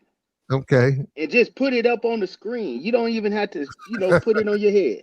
Well, you know what? This is my thing. Well, this is my thing on that, brother. Because I have to go to bed and wake up, I'm not going to get on YouTube and just lie. If a person does wrong, I'll call it out. See what I'm saying? If Trump does something stupid, I got to call it out. But see, if you are a Trump supporter, and even hold up, this YouTube, forget you, even these Republicans are saying it. The very minute they call him out, they get attacked. They get called liberal. Mike Pence was deemed a liberal because Trump wanted him to break the law. So that's what I'm saying. So all you could do is come on here and just lie. And I get it. These guys saying, I'll lie. I don't give a fuck. Well, what about your soul, bro? Does that matter? Does it matter? I agree. Like, it's a lot of blind followers, I call them, because even though they you might be rationalize. even if you a fan of Corey Holcomb or you support Trump or whatever, like, come on, we can still call out their behavior, and you can too, because that's what they going at Charlemagne, homie, the white guy, for saying, he's speaking up now against Trump, and he was a heavy Trump supporter, and people was like, oh, well, you ain't a true MAGA fan. Like, no, That's he can call them ridiculous. out. Yeah, He can that's not still call them out. but we don't live in a country like that. See, when they talk about tribalism, that's Yep. America. You're all Americans, always Americans, right? When you talk about the Super Bowl or your halftime, that was a Super Bowl. That's an American tradition, and it's for anybody, but it's Americans, right? Well, Fox News has made it tribal. Well, nah. No, Because you got to say no, MSNBC, they Fox defended a lot of. Go ahead. Fox News has made it tribal because they think that they can determine who can and who can't be at the Super Bowl at that halftime. I mean, come on. I mean, I'm hearing a lot of people say they wasn't feeling Bad Bunny, and they not necessarily Republicans either. I've heard a lot of people say they just wasn't feeling that What about the halftime people show. who wasn't feeling the Kid Rock show? Oh, there's a lot of more of them not feeling that for sure. More of them. But did you hear Megyn Kelly though? She was irate. I did a stream on that. Yeah. Did he really burn the flag black? I heard he burnt the flag. Who did? Oh, that they was lying there. Who, Bad Bunny? They lied. He wouldn't have did that. Yeah, they lied. The network also stands. It's a network. They can't let someone do something like that. You do something like that, they don't want to. They have advertisers, bro. You can't do stuff like that.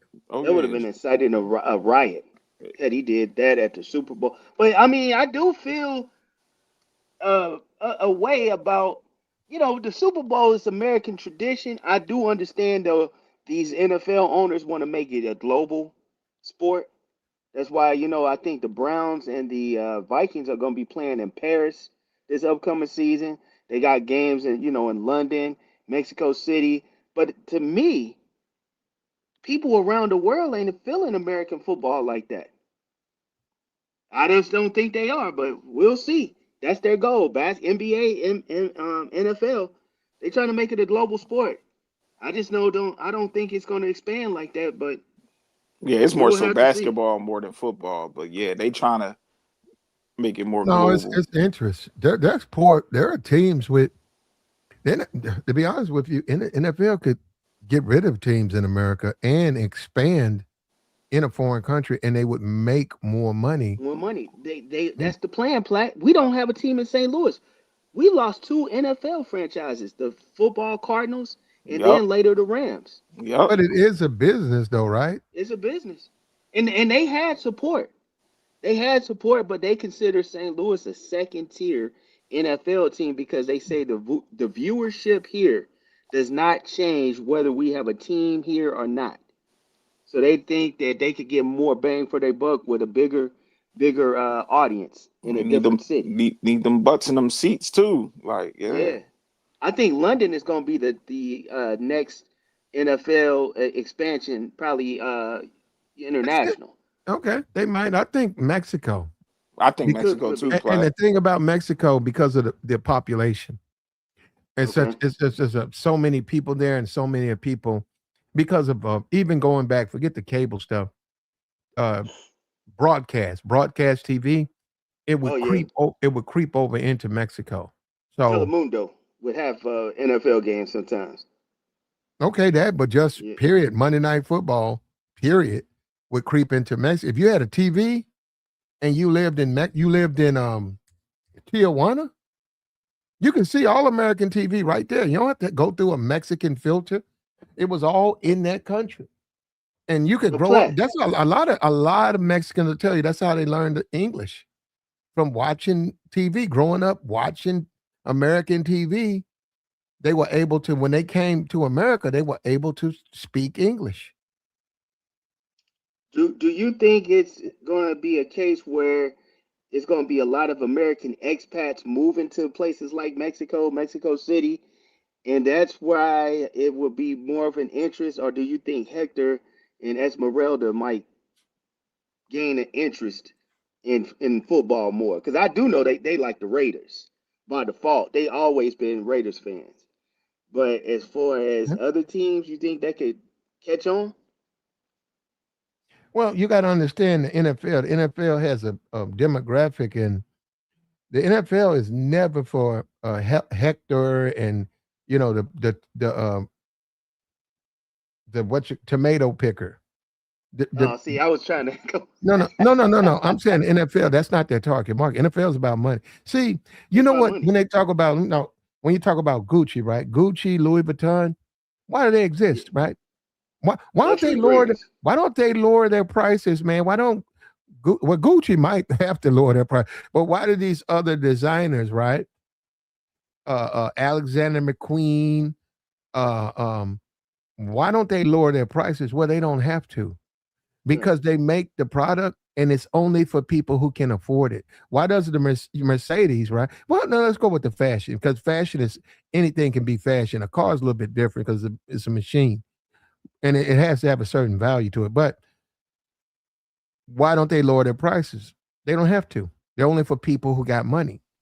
So the NFL, you're going to build a stadium. You're going to bring a team. You're going to move the Indianapolis Colts to Mexico, makes them the whatever, whatever you want to call them, right?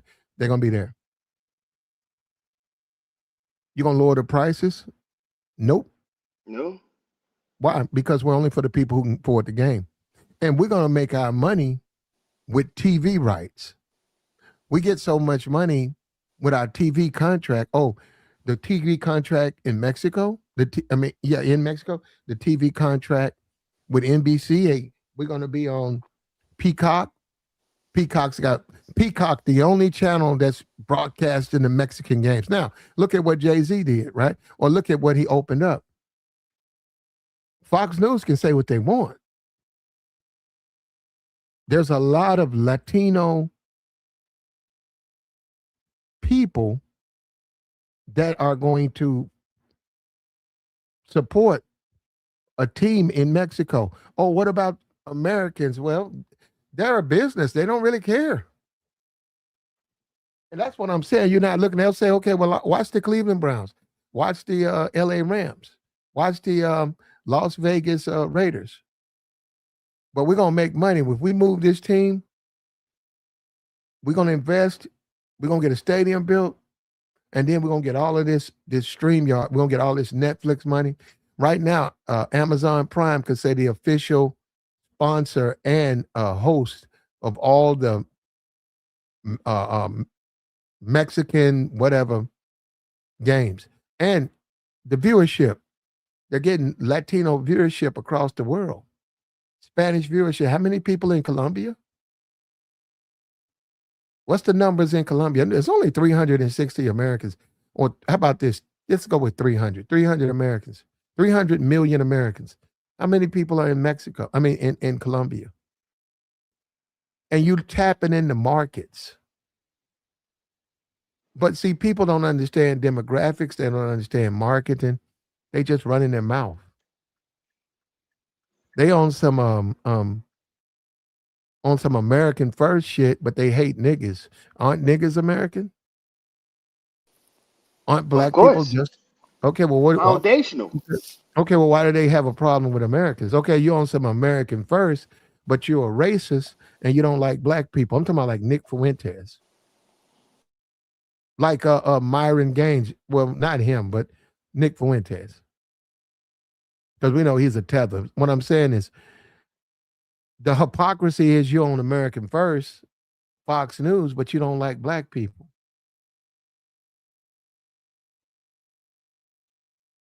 Well, Megan Kelly and the likes of Nick Fuentes, um, I would go on to say that, black Americans, people like you and me and Joey, we're more American than they are. You know, they're not going to accept that, Nah, Resurrection. they ain't gonna accept that Oh, at I all, know. bro. Yeah. They definitely ain't gonna accept that. Because truth be told, some of their ancestors might have come across in Ellis Island, like in the early 1900s or something. You know? Look, we're finna witness the lynching of a black man tonight. That's what we finna witness. Now I don't know if he'll survive or not.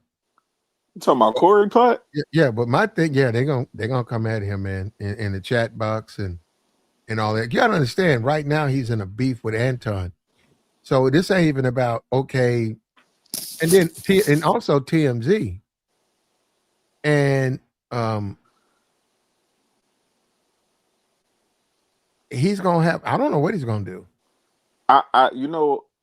I watched the O'Shea. I don't even watch O'Shea. I heard him speak on it.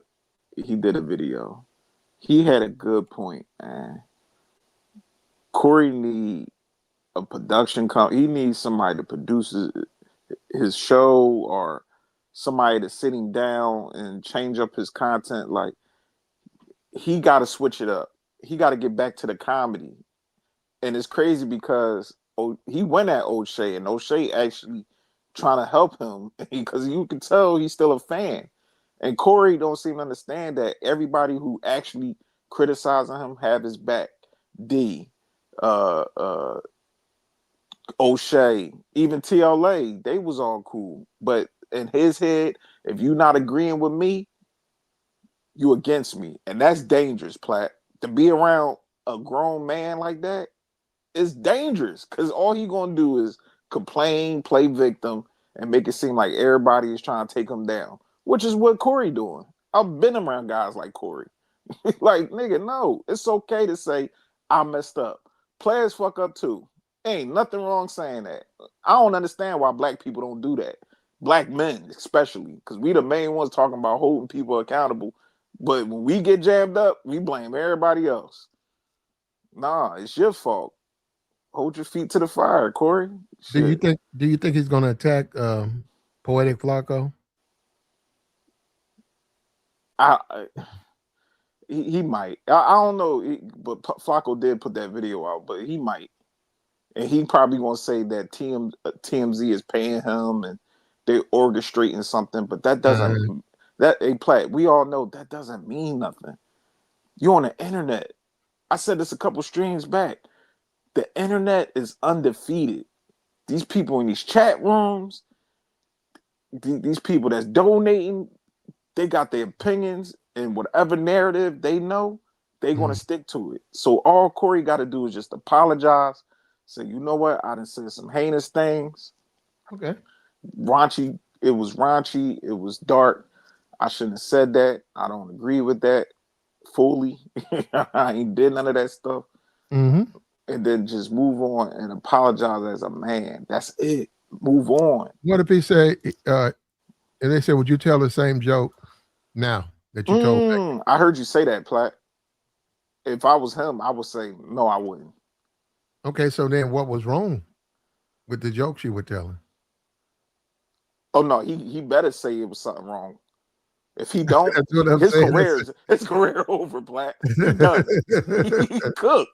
If he don't say that what he said was wrong tonight, or come on there on some sympathetic type, like just cut all the antics, cut the character off. You being Corey Holcomb, I'm that nigga. Cut that off right now, bro, because your career, your livelihood is on the line.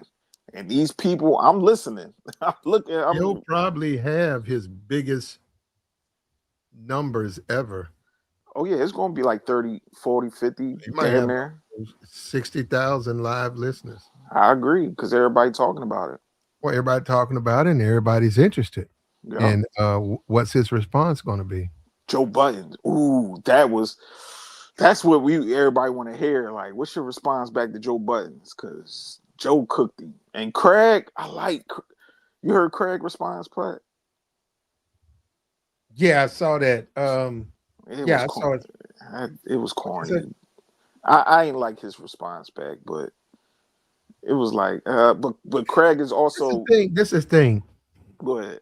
YouTube and stuff like this, and that Anton went down there and they got into a beef. He got to understand perception in other people. He got to understand Anton has supporters. Mm-hmm. So with that, you got to be careful with you.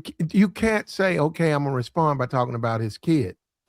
That you lose support. You lose people who can support you because Anton came down there, started trouble. You kicked him off, but damn, you didn't put his kid up. So that opens the door up for people to go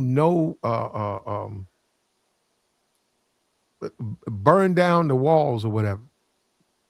That opens up the door for them to come at you 100%, anything, everything they've ever seen and got.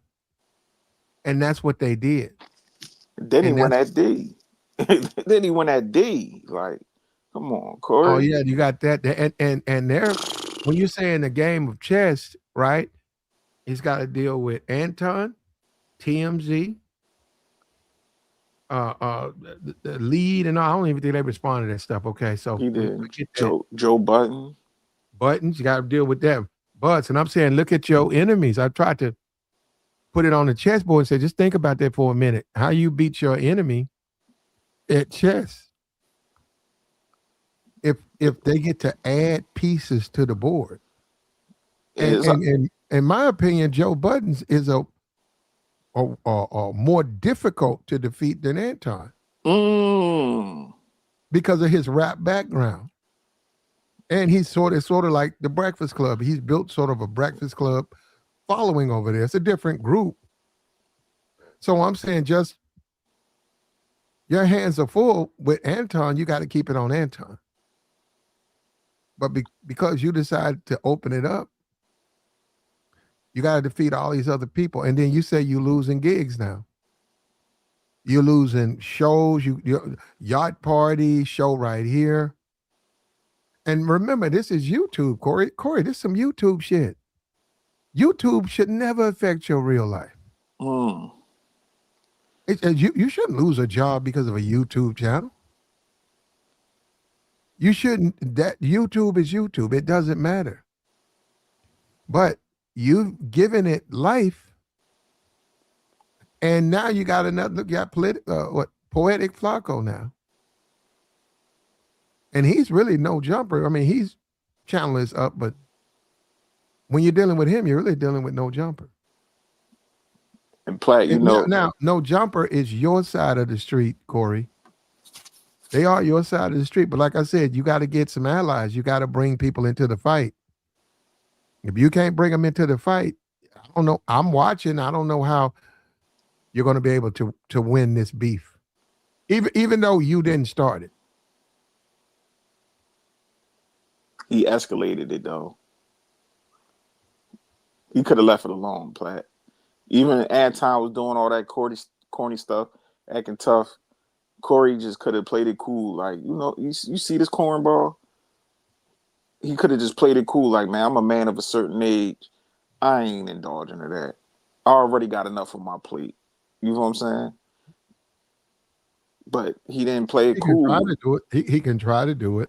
No, he want to be a real nigga. When niggas want to be this real nigga, and they trying to prove something to the streets and all that, that's when niggas crash out. Platt. I seen it personally. I'm like, bro, you not a bitch, bro. You got shit to lose. You got a family. Don't prove none of these weird ass people, because nobody gonna be there when your ass get locked up. You need commissary or you need a lawyer. Nobody's gonna be there. You should have fight. You should have punched you. You should have did this and that. No. Let me say this. All these niggas, and this is YouTube, right? Yeah. And this is YouTube. All of these niggas on YouTube, all of you, half of you niggas is felons, you're criminals. You can't do nothing else. You got to run to a YouTube channel. Half of you niggas, I mean, you hop into politics, you put on a MAGA hat, and you're a fucking felon. Turns out you can't even vote. You're doing it for the spinach. You're just doing it for the money. Right? And there's a lot of niggas like this. Poetic. I agree. Poetic. Happy you making money, you're doing good. But if you're going to take the moral high ground, right? And we get it. I mean, I don't know what makes you think people support pedophilia. Who supports that? That's a consensus it's a crime. If you're going to take the moral high ground, you've been running around no jumper, brother. And his idol is DJ Academics. He said Academic was his god, Platt. I said, whoa. That got a lot. There's a lot of there. And see, if Corey hired him a team, research team, if he took YouTube seriously and he hired him a team, he could do the same thing that you're doing. And when you look at the women who do reaction and stuff, I don't know their backgrounds either. But what I'm saying, you tend to think, okay, from a moral authority, it's coming from somebody from that perspective, not somebody that's hanging out on no jumper. That's all I'm saying. What goes on down there, is that the type of behavior we support?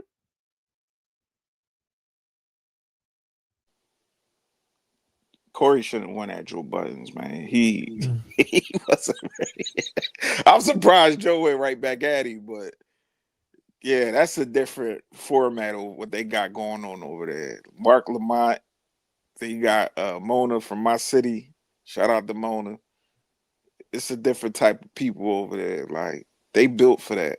And Joe, he been through the test of time and been through situations for years. From loving hip hop, even from back in the day, he was beefing with Wu-Tang and Method Man and Raekwon and all. Like, he done been through situations. He done beef with damn near everybody. So Corey was just that fruit booty stuff. You need more than that, Corey. Just calling people gay. You're gonna need more than them. You a comedian. That's what I don't understand. Where the jokes at? How Joe Budden's a rapper cooking you on the jokes more than you? Yeah, we'll see tonight, Platt. Or Corey just gonna be snapping and yelling and acting a fool and blaming people and crying and playing victim. We'll see tonight. We'll see. I don't think he going live. I don't think he should. Oh. You think he should?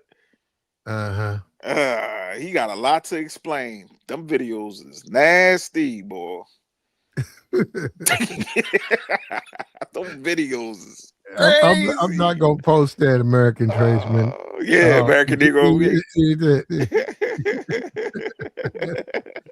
I hope not. Believe me, Corey's a LA dude, so they're gonna let him know that. Oh, you got ran out of Los Angeles? Yeah, he be talking crazy about them gang members. That's why. You up there hanging around them, the main spot, M22, and yet you hanging around these gang members and you thinking that they're gonna accept you keep disrespecting them and talking crazy and making videos, sneak dissing them. Like, no, that's how you know he out of touch. These guys grew up on the computer. DJ Academics, he snapping on Little Baby because somebody that associated with him punched him in the face or smacked him. Go smack him back. Don't go at Little Baby. Like, that ain't got nothing to do with him. Like, what do you? These the guys that never got off the porch, Platt. And I'm not saying that you got to be a street dude and you got to be rough and tough. No, but you got to have self-awareness. Things you do, things you say. Because when you get off this internet and you well known, people gonna approach you. I've seen it personally with my cousin. People approaching. I'm like, damn. Walking through the mall and all that stuff. Mm-hmm. And that's what it's come down to. So what I'm saying, on one side of the fence, you got a moral judgment, and then on the other side of the fence, you got street justice. So that's what I mean. That's the conflict. And then, as Charleston White said, niggas pick and choose. It's not a question of the person broke the law. It's a question of if they're in a good grace with the streets. How does the street feel about them? Well, what about what the person did? Forget that. How does the streets feel? Streets don't fuck with them. Okay, get rid of them. What about what he did? What about that guy that's standing there? What about him? He did A, B, C, and D. So he cool with the streets. Yep. We fuck with him. Yep. I seen it. You ain't Yeah. lying, Platt. That's the world we live in, man. Way before the whole what they was talking about with Young Thug, and he got tapes, him talking to the police. I didn't know situations way back in the day. The guys I grew up with run around, oh, he's a rat, he's a snitch, he's this and that. But then come to find out, he got paperwork on him, or he was out here doing some nasty work and, you know, putting himself in situations. And it's like, oh, so it ain't cool when they do it, but it's cool when you do it. Like, nah, it don't work that way, bro. And then there's certain people like me, I call it out, and I'm the bad guy. Why you saying that, Joe? I just see the hypocrisy. What the fuck? I see the hypocrisy with Anton too. Like, you's a Christian guy, but you out here, you got a fleet of hoes. I called this years back. Like, this dude is hypocrisy. That's what he says. And see, people, a lot of people, they talk all of that church. They ain't been back in the church since they was a kid. Maybe they grew up in the church, and maybe they went from 8 to 16 because of their grandma, and then she passed away, and they never missed a week because grandma kept taking them there, and she passed away, and then they started missing a couple of weeks. And then once they miss a couple of weeks, they feel comfortable. And then they go at 17, then they fuck around here and get a YouTube channel. And they come on here trying to be the Mac of the year and talk Bible. And it don't work that way. It don't work that way. So, and also, when you look at the Negroes that he's listening to, a lot of them Negroes ain't all there. A lot of them Negroes got all types of problems. You see it, you hear it. A lot of them are mentally ill. And they run to stuff like that. So I always thought, to me, Negroes be wanting to get taken advantage of. The more you see it, the more you see it. Now, hold up. Let's keep this going right here. Hold up. Nothing after you was done with her. This dude crazy. I'm not going to Iceland. So I assume you've been to Iceland and you took advantage of the laws. Is that what you're saying? I had a great time in Iceland. Wait, we're not going to go there. We're not going to go there. The age of consent in Iceland is 13. Did you take advantage of the laws in Iceland? Man, I had a great time. Well, actually, he can't.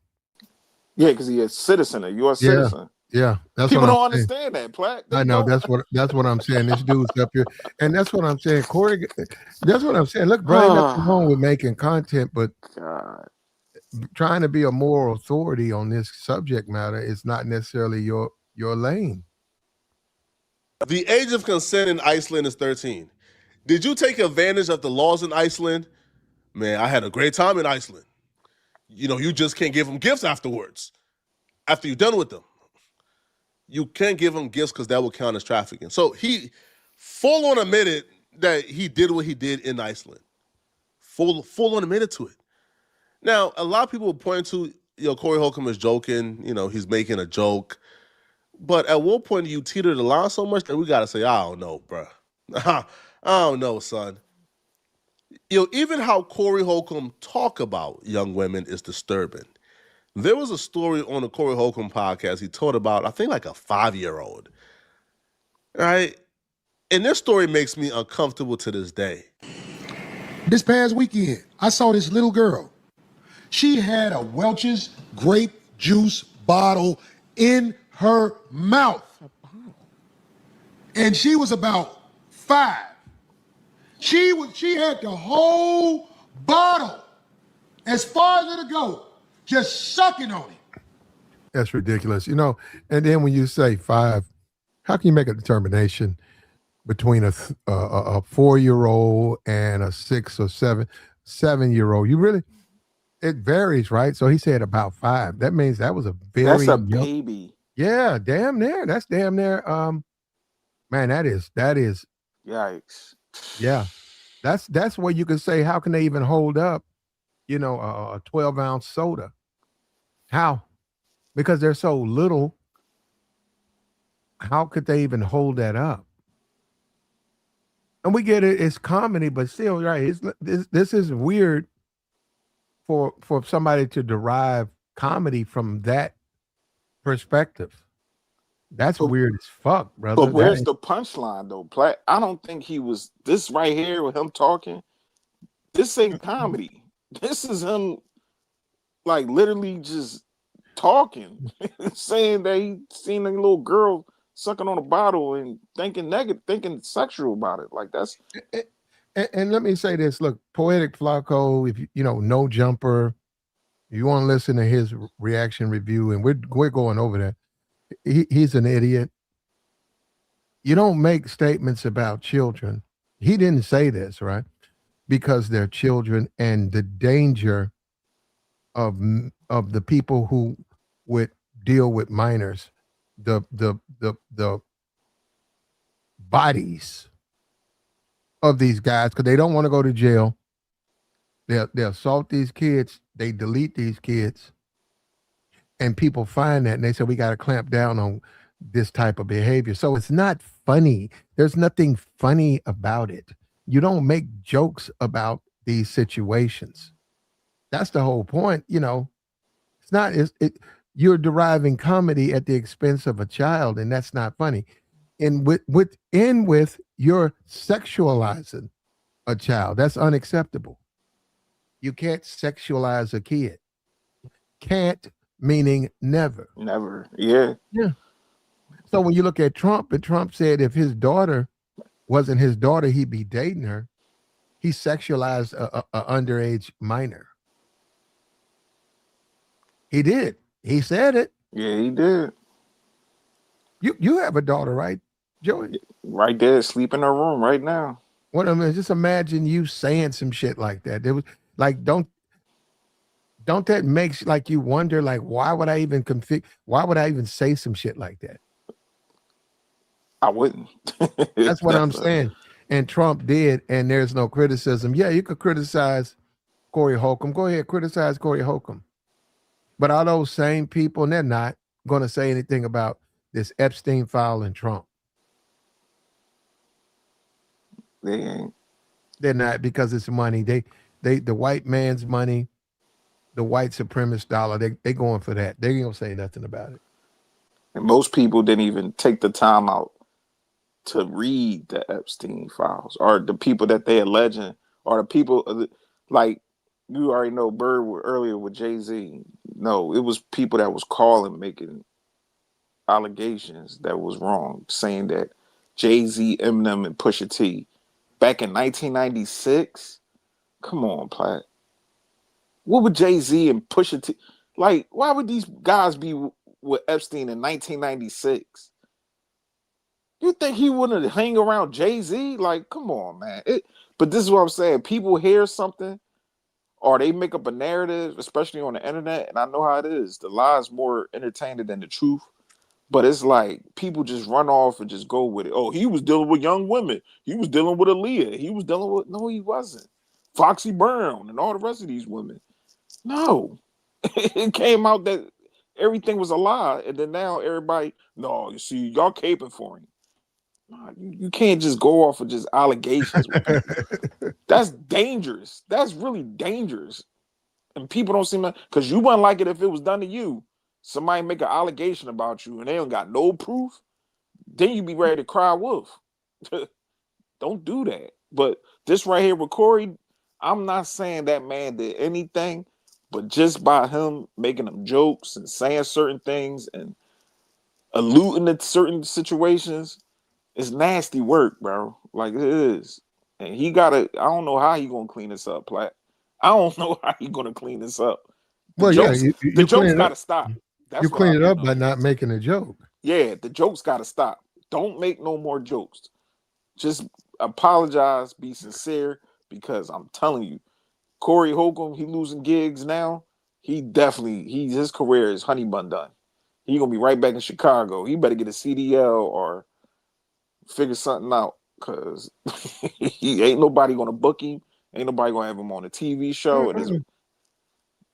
Would you say? He'll still be relevant because he'll still be relevant. Yeah, but he can make money, so he'll still get booked, but he won't be able to get the no. He won't be able to get the big shows, the big stuff. I agree. Like he said, the private yacht party and stuff. He won't get that, but he can play small venues, and that's the thing. He'll go back to the Chitlin circuit, cruise ships. Yeah, he'll go back to. He was selling out doing Vegas. Now he'll go back to playing, Bernard's Comedy Store in Atlanta, $14.95. Come all out and chill with Corey. Shit like that. So where he might get $3,000 an appearance. But he decided to make those jokes, man. You don't sexualize kids. Nah, you don't. You don't do that. Oh, damn, American Negro. I didn't know that. They shot the video with R. Kelly on Epstein. Yeah, I don't know if that's true. That's just they're making up shit. I don't know. That's why I'm like, damn, I didn't know that. Like, you know what I'm saying? Yeah, they didn't even they didn't know Epstein like that. Yeah, that's what I'm saying. But they try to say back in 1996, Platt. Come on, Jay-Z, Eminem, Epstein didn't mess with Negro. I think within the Epstein files, it said somebody says no blacks. They were ordering girls and they said no blacks. They didn't even. Epstein didn't mess with Negroes like that. Rich ass white man hanging out with Jay-Z. He wouldn't hang out with Jay-Z. He ain't gonna hang out with a thug rapper. Why? That's not his demographic of people he want to be. But whatever. Leave it to them. Jay-Z was on the list. Like, all right, okay. They want to punch on Hov so bad, boy. I understand. Yeah, they do. They do want to destroy Hov. Anytime a black man has a healthy family and he's doing thriving, America gets upset and they want to destroy. They do. They gonna find and we're in the age like the Trump Negroes. They want to push that. They want Negroes to be on the bottom. When you look at the Trump supporters, the Negroes, they're a bunch of thugs. Trump let this person out of jail. What's all this jail talk? Like you got family in jail. These niggas are criminals and they family are jail niggas. That's why they like Trump. Because they're from a family of fucking criminals. And when you say I don't live like that, they don't like that. They look at that as you not black. And that's why they want to make excuses for Trump. And a lot of them ain't never had no daddy. They never had a father, so they look at Trump. That's the closest thing to a daddy they ever have. And you said, well, man, hey, wait a minute. You can go get you a male role model or someone, to be your daddy or sort of a substitute. But why does it have to be somebody with so many problems as Trump? This man's got a lot of flaws. A lot. Yeah, and they want to ignore that. Then they say you're a liberal and you're a hater. Where you getting that I'm a liberal? And then to say that I'm a liberal, what's that mean? So if I'm a conservative, that makes me right? Because you just said maybe we're all wrong. Maybe conservative, liberal, both of us are wrong, huh? How about that? Both of us fucked up. How about that? They don't want to hear that. You might be on to something, Platt, because I was in the barbershop and I'm listening to all these niggas talk about voting for Trump. These niggas fresh out of jail and all that. I'm like, huh? Trump don't like none of y'all niggas. They like Trump because Trump disrespectful. Like he put the Obamas on the apes. They like shit like that. They like shit like that because they make excuses. Yeah, they low key dysfunctional and degenerates. Mm-hmm. They're also weirdos and misfits. That's what basically the black men who support Trump are social misfits. They're just like him. They want to bully. That's what Trump, because I said Trump don't fuck with Putin. Trump's a coward. When you look at Trump, he's a fucking coward. That's a fact. He don't fuck with no Putin. He fuck with people who work for him that he fuck with their money if they don't kiss his ring. That ain't no tough guy. The dude for the Olympic team, that's the president. He talk on that dude down there trying to win. Pick on that dude. He throw Obama's on a postage stamp or whatever. That's him picking on people. When it comes to Putin, he's bending over, kissing the ring.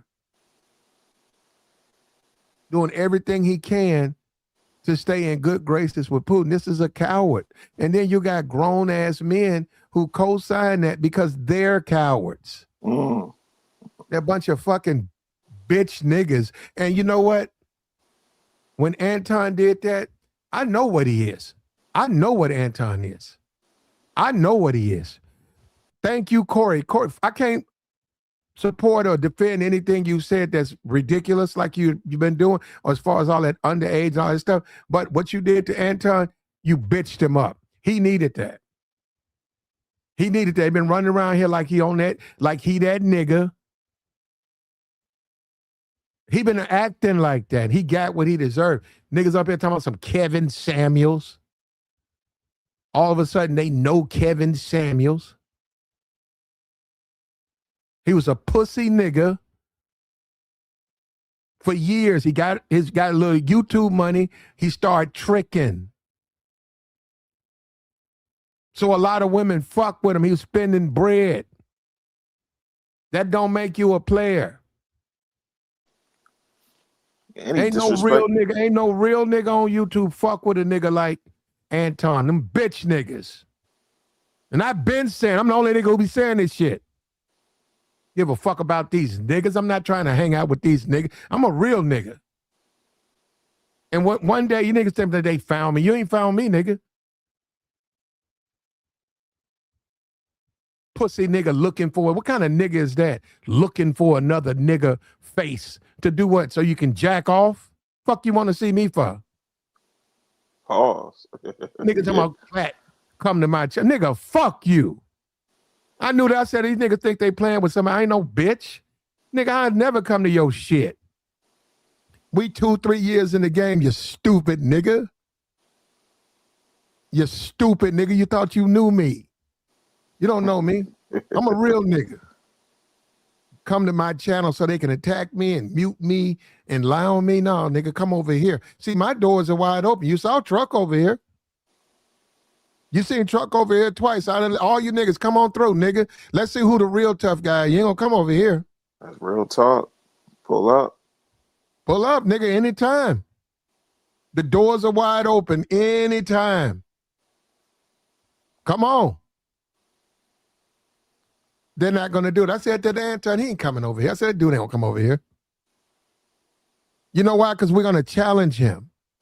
We're not going to let him just say what he wants to say. We can challenge him and be respectful. We always respectful. Always, because I got questions for him.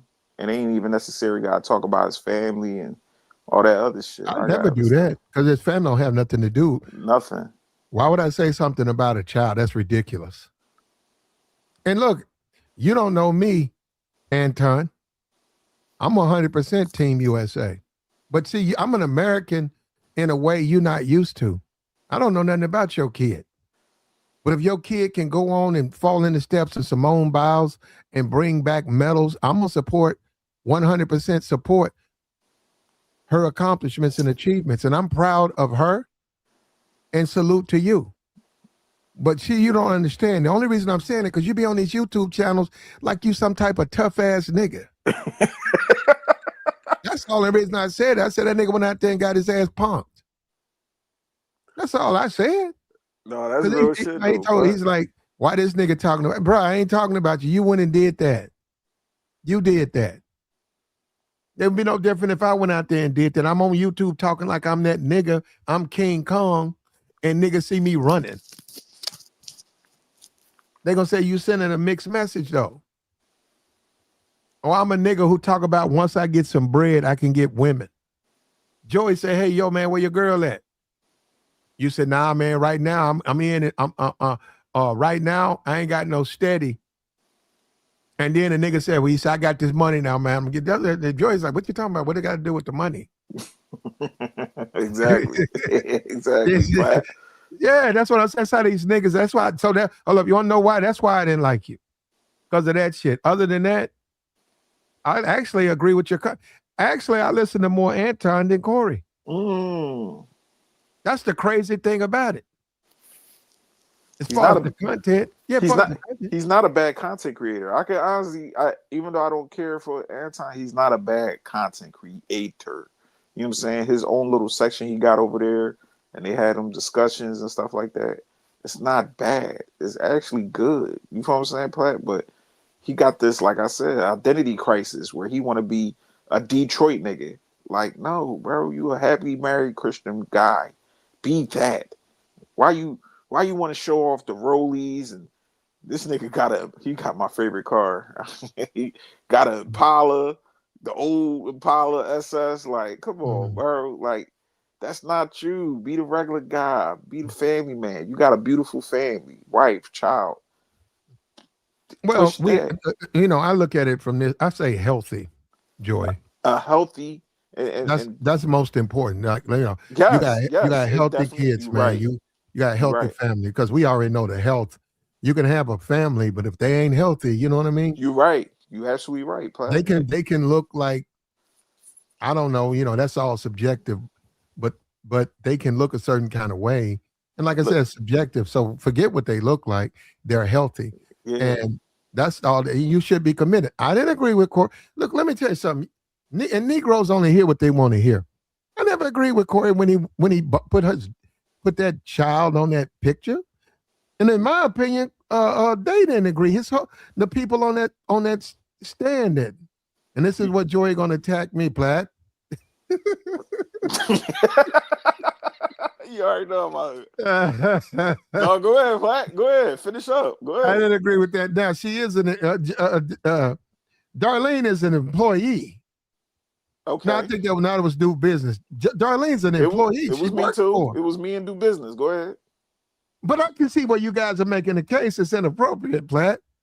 But she works for him. He wanted her to hold up that shirt, and she didn't want to do that. But even your boss can be doing misconducts too, Platt.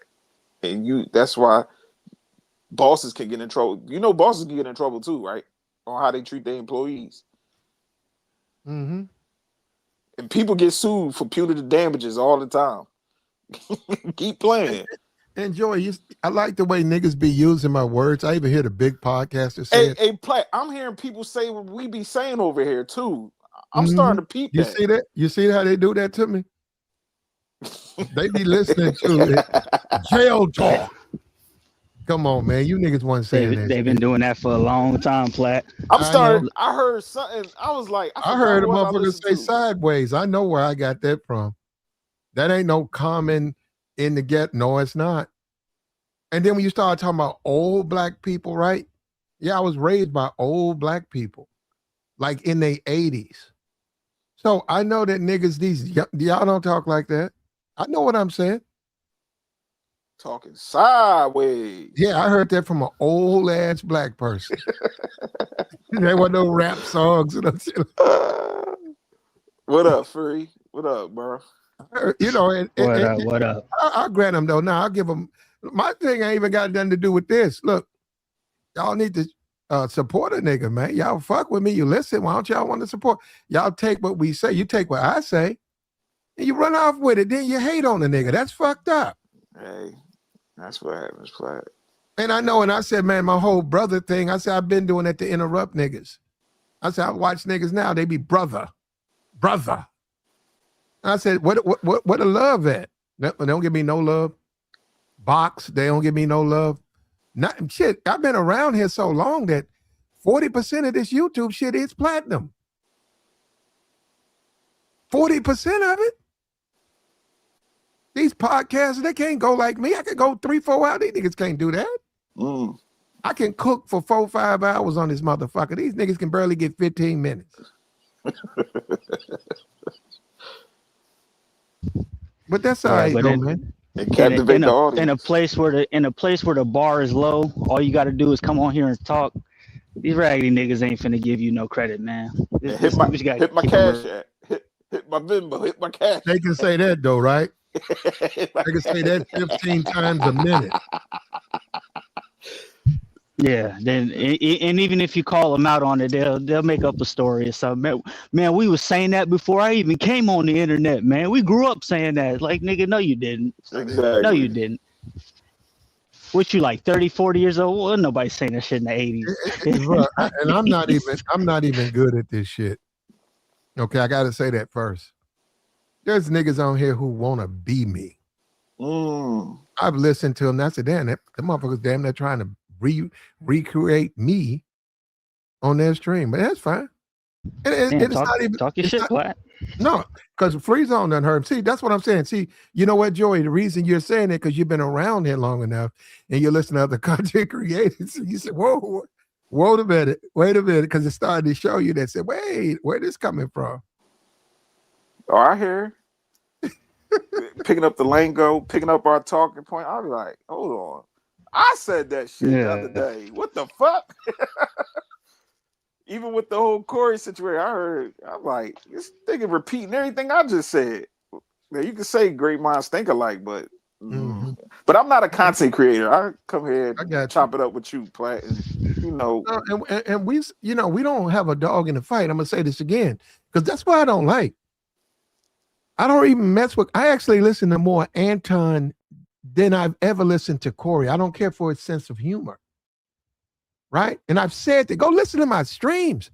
I said, I don't care for his sense of humor. I said, I know what you're talking about, but then and also the same night he went on that show, I said, wait a minute, Anton's on 5150? I said, wait a minute, I listened to Anton commentary and I said, that ain't what 5150 is about. And then they got in a fight. And then I said, well, Anton, you talk shit. So he ran your ass up out of there. I'm a black man. We black men. It ain't got nothing to do with whether we like you or not. Hey, man, you got punked out. You my nigga, man. I fuck with you, but you got punked out, bro. Bro, that just, you got punked. And then if a nigga don't want to accept that, you be like, yo, man, maybe you ain't maybe we can't hang out. You got to tell the truth, right? You do that on YouTube, nigga. Oh, man, you against him. What am I against him? I don't know nothing about that, man.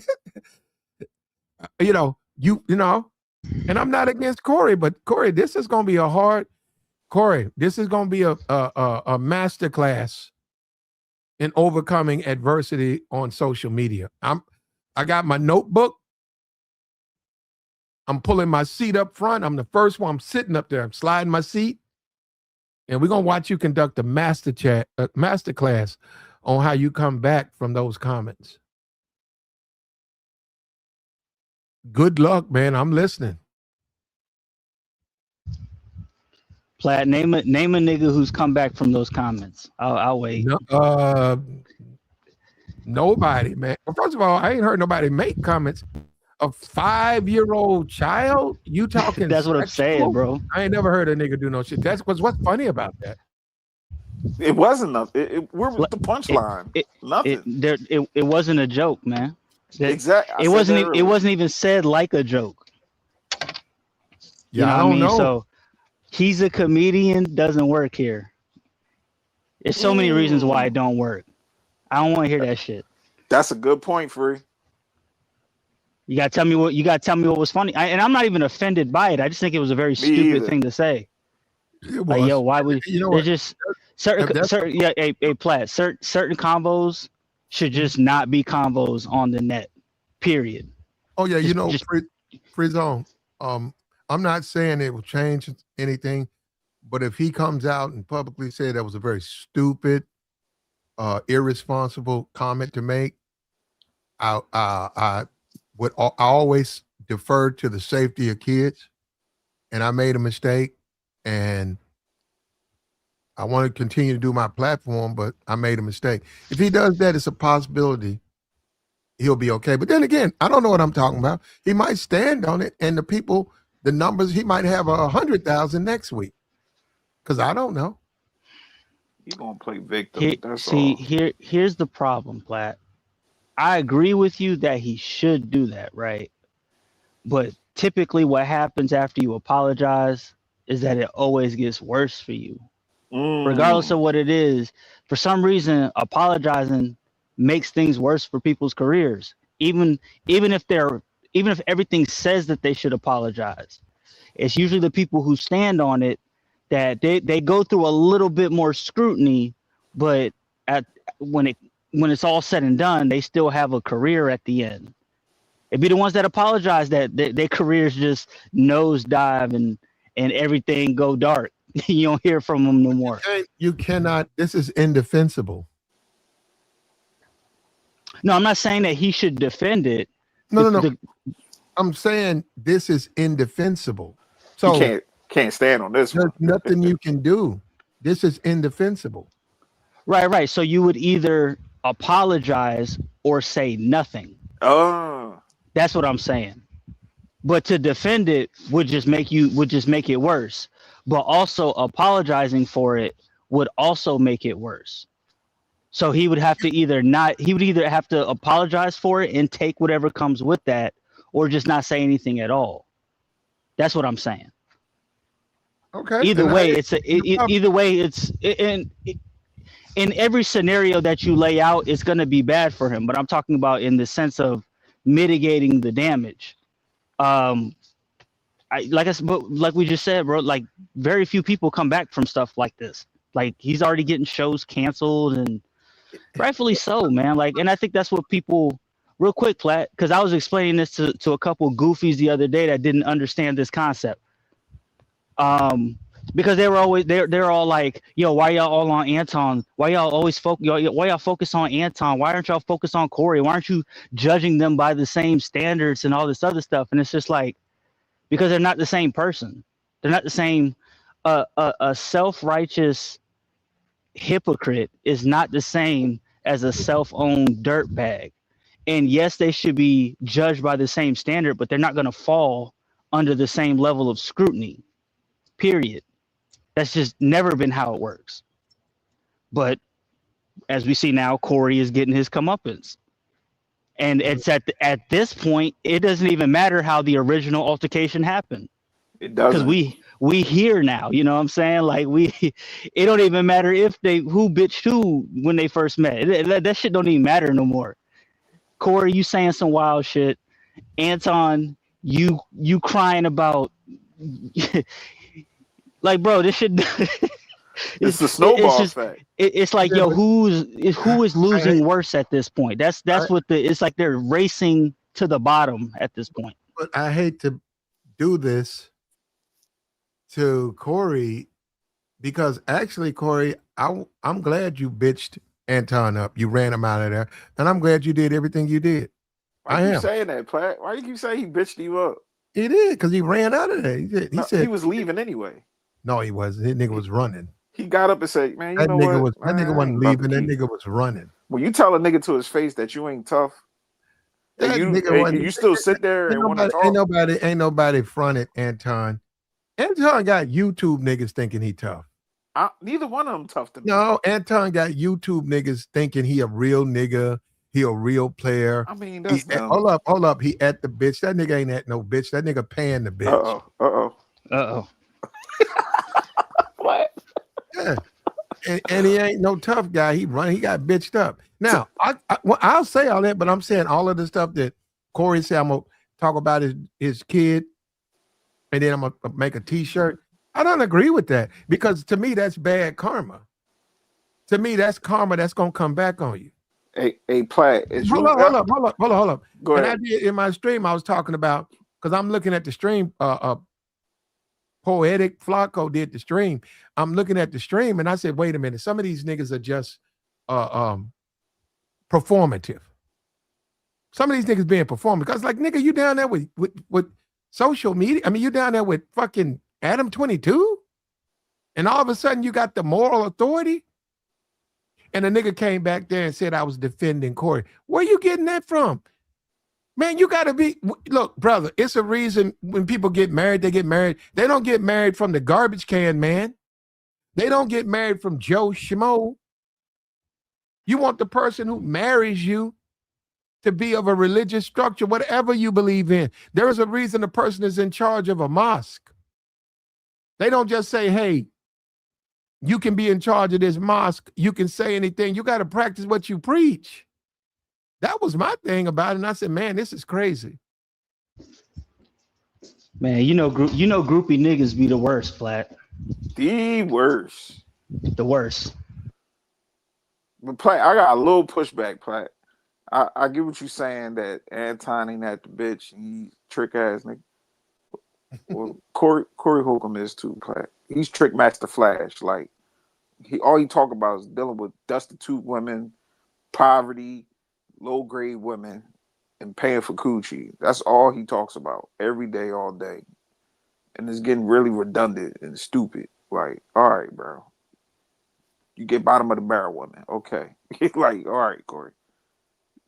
That's why I'm like, either side to me is corny. Like, I don't understand. I'm just sitting back watching everybody go at each other's favorite character, and I'm like, they both cornballs. And I agree with what Free said earlier. I'm not going to measure up what Corey doing to what Anton. You know what I'm saying? It's two different fields, two different players. Like, you can't compare the two. And you try to, y'all caping for Corey. No, niggas not caping for him. We know he corny. The ones that ain't got we ain't no fans of him. I like his comedy, but other than that, it's nothing to be all hype about with Corey Holcomb. And then, Joey, right now I'm looking at the TV. I've never seen this, a 4x4 ice skates on ice skates. 4x4 relay on ice skates. What? No, man, they on ice skates. They pushing each other. He pushed the guy from behind, and they skate, and then the next guy come up, and then he hops. You know, I didn't even know that was existing. Yeah. I've never seen no shit like this before. 4x4 on ice skates. You'd be surprised with that. Is Snoop still there? Or they didn't. Is Snoop still there? Or they done got him out of there? I don't know. Hey man, shout out to Snoop, man, because as far as rappers go, that man has some of the best side quests in hip hop, bro. That nigga been a part of everything, man. Everything. That's because white folks like him. Gang member, a Christian. He did Christian music. And you know he that was Jamaican. Hold up, when you say that, you know that don't necessarily. Yep, there you go. Those things don't necessarily resonate with the white community, but he's gotten beyond all of that. He has. He's gotten away from the pimping and the ganging and the thugging, and they like him. So they'll let him go to the Olympics. Household name. Corey could have been a household name. Shit, he been doing comedy since what? Def Comedy Jam and all them guys too? Shit. Yeah, I don't know about that. I don't know about household name. Corey he could have been. Corey has a certain type of humor in what they're complaining about with him. That it's that humor. That's what I said. He's not for everybody. Now, your girl, Mika, she went to his shows or his show. Interesting. That is interesting. That's interesting because maybe I'm lost. What's interesting about it, fellas? I'm trying to understand. She went to a Corey Holcomb show, she said, in D.C. How long ago was that? I don't know, maybe a couple of years ago. What I'm just saying, she went. What I'm saying is people who like Corey Holcomb, people who like Corey Holcomb are sort of in that community, that world, you know. And if they like Corey, then they like, you know, these other Anton type, a little bit. There's a little bit of spillover, you know. No, not Anton. I'm saying more of another cute comedian, Linnell. We had a guy who okay. We had a guy who came up here and said he likes Linnell, and I said not my thing, but he likes her. He was a black dude. He said it was a wonderful show. She's funny as hell, and so for me, Linnell is not something I want to watch, as a comedian. I don't think she's funny. I don't. Don't mean she don't make money doing it. I don't think she's funny. So I'm saying people from that perspective, they like Linnell, they like Corey Holcomb. You tell me, man. Yeah, comedy is objective. Whoever likes it, because you got some bland comedy. I heard from some white guys, and people be cracking up hard as hell. I'll be like, what the hell? That shit wasn't funny to me. Like the Seinfeld type comedy. You got the raunchy shit, like what Corey does. And he trying to be like a little bit like Patrice O'Neal, a little bit with the women and all that, but I don't know. His come off is just he not funny, man. We just gotta stop, bro. He lost it. We gotta stop. Yeah, he ain't been funny for a long time. Like there's a difference. Like he thinks because he's raunchy that it's funny, and that's not the case. Yeah, there has to be a flair to your. Like I've seen Patrice not be raunchy and still be funny, so it's not necessarily the same thing.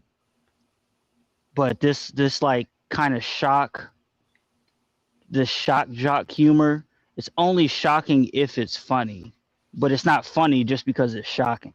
I think that's what people are missing. Yeah, when they do that kind of stuff. And once again, the problem with jokes about minors, right? The problem is the criminals who assault these minors oftentimes delete them. And so you have to have a zero tolerance when it comes to minors for anything. There are no criticism. You have to, and that's the thing. When you have somebody who says, I saw a kid with a grape, what he said, what's that? Anyhow, with a Welch's grapefruit, bottle. Welch's bottle in her mouth. And that made me look at, that's not funny because that's a child. And we know that the pedos would delete that child. So what's funny about that? You sexualizing a child. You cannot sexualize a child. There's nothing funny about it because we know that child from men who sexualize them are dangerous. They're dangerous men. In addition to ruining these women, these kids, ruining these kids for the rest of their life, trauma, they got to heal. You have to police it from the standpoint, if you sexualize a child, get your ass in jail.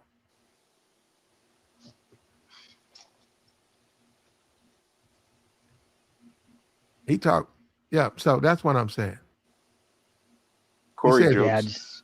Your kind of funny. Nobody cares what you think is funny.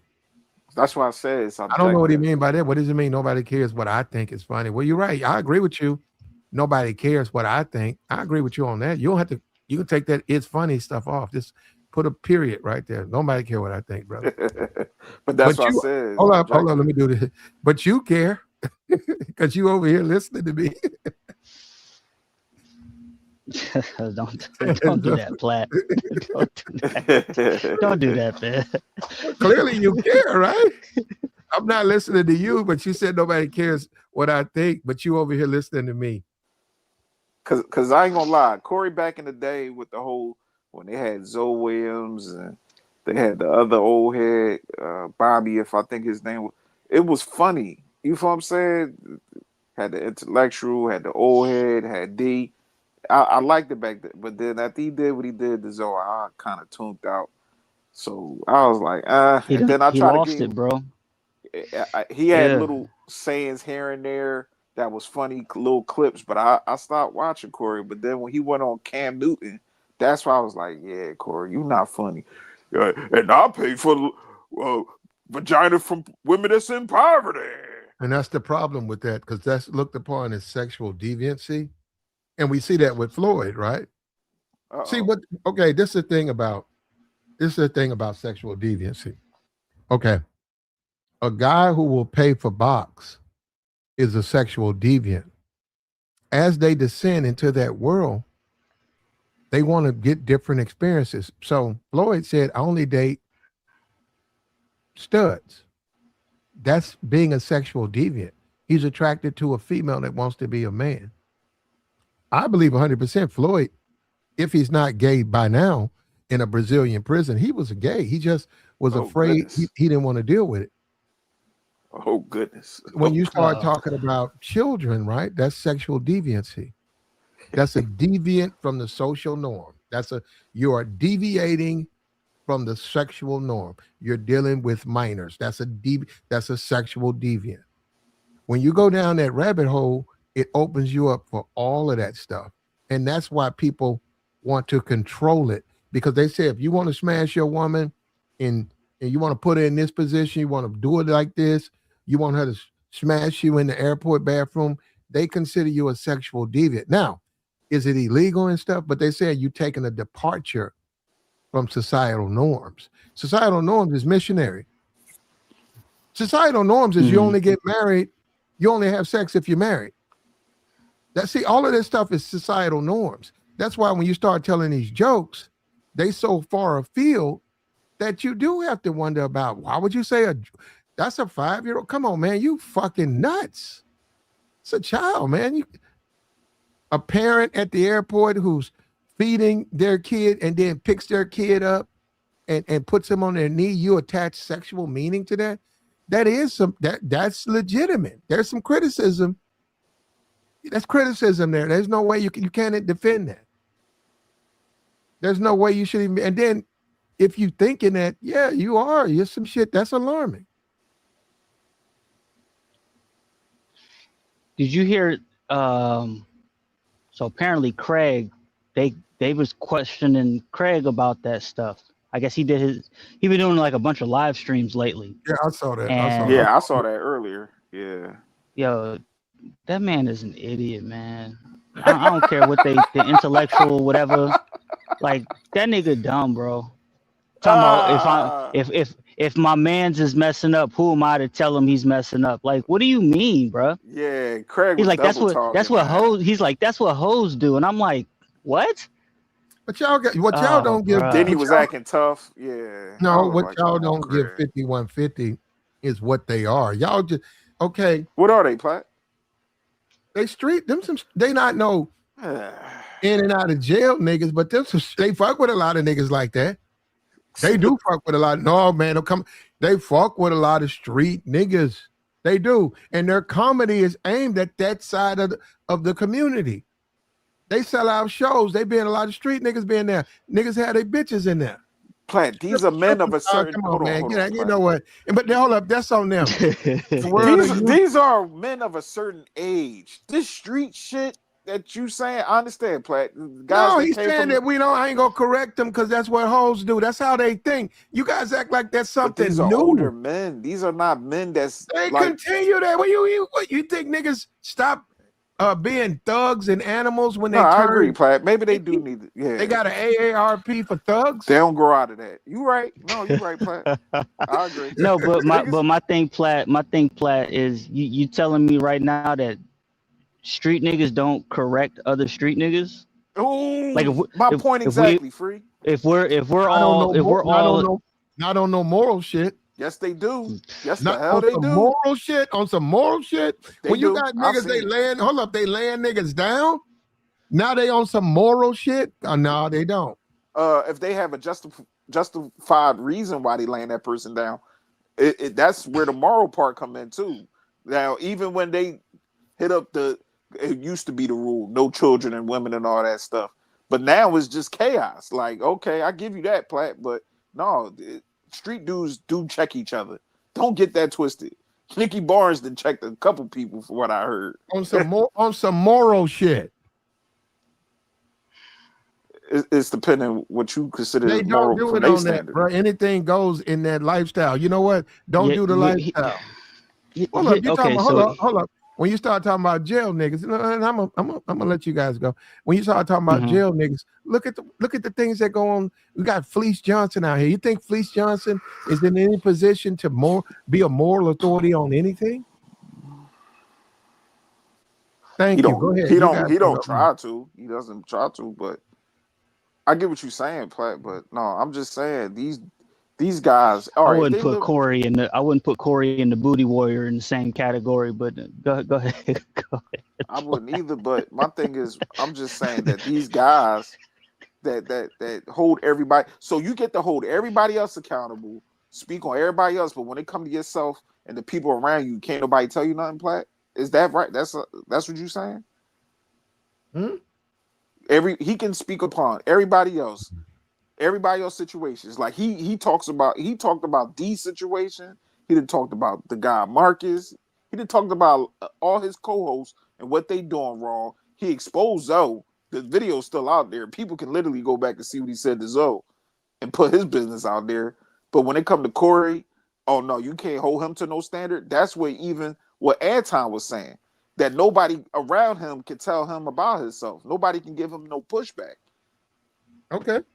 You get what I'm saying? It's the hypocrisy.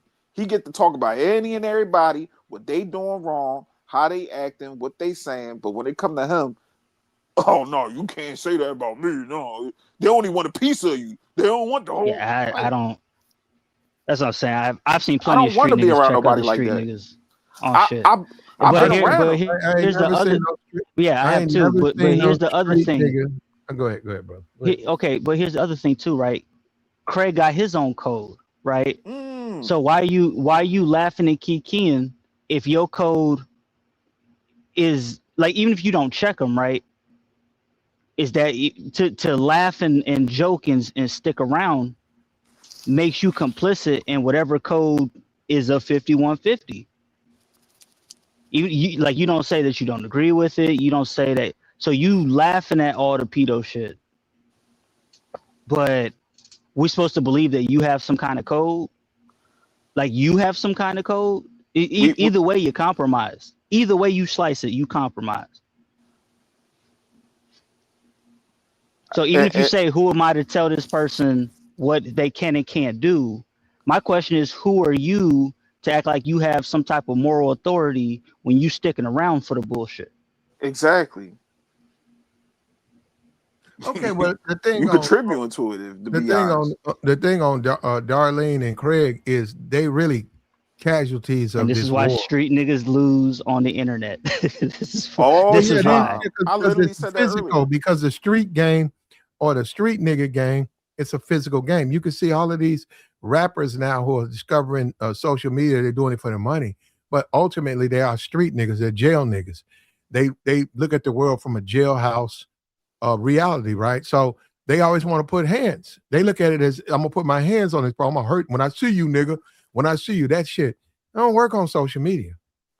They don't start. A, it's illegal, and B, these dudes can calculate. They can calculate a destruction of you, and especially because anytime you're talking about live streaming over 15 years, there's no telling what kind of commentary is out there, and people who are opposed to you can use that against you. And that's what I'm saying with this. They went and dug up some old clips, and now that they're coming on him. So TMZ, now that's some money.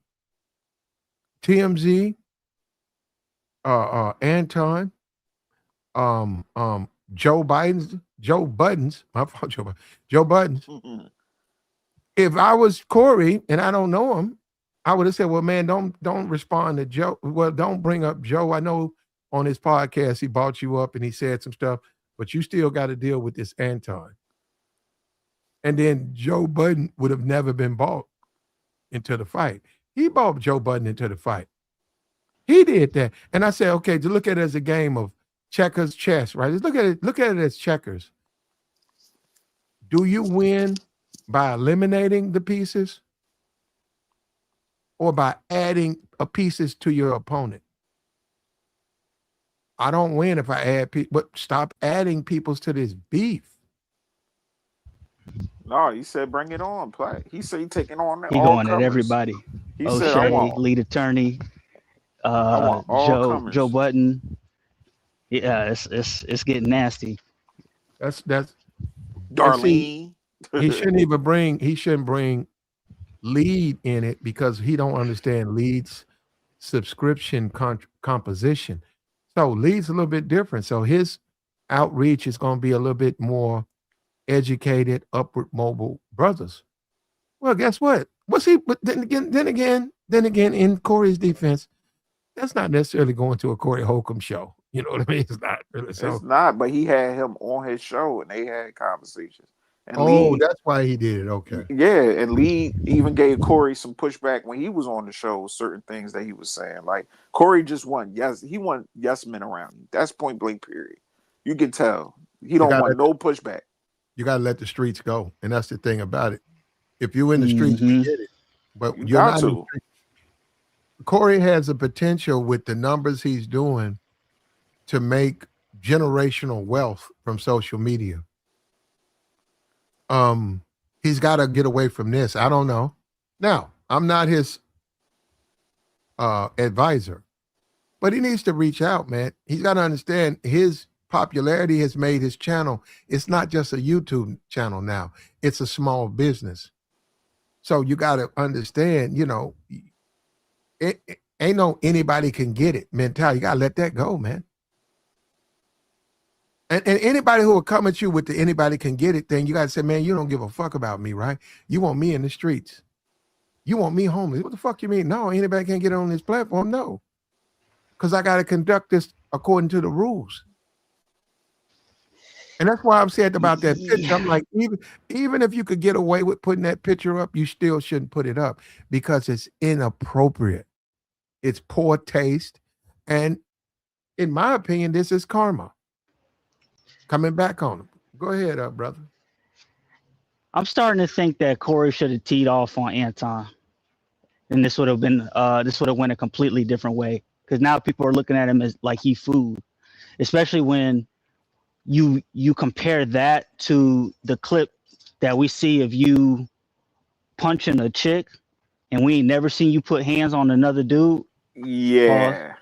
You should have teed off on Anton and just like ate that civil suit, paid whatever it was. At least your name would have been clean in the streets.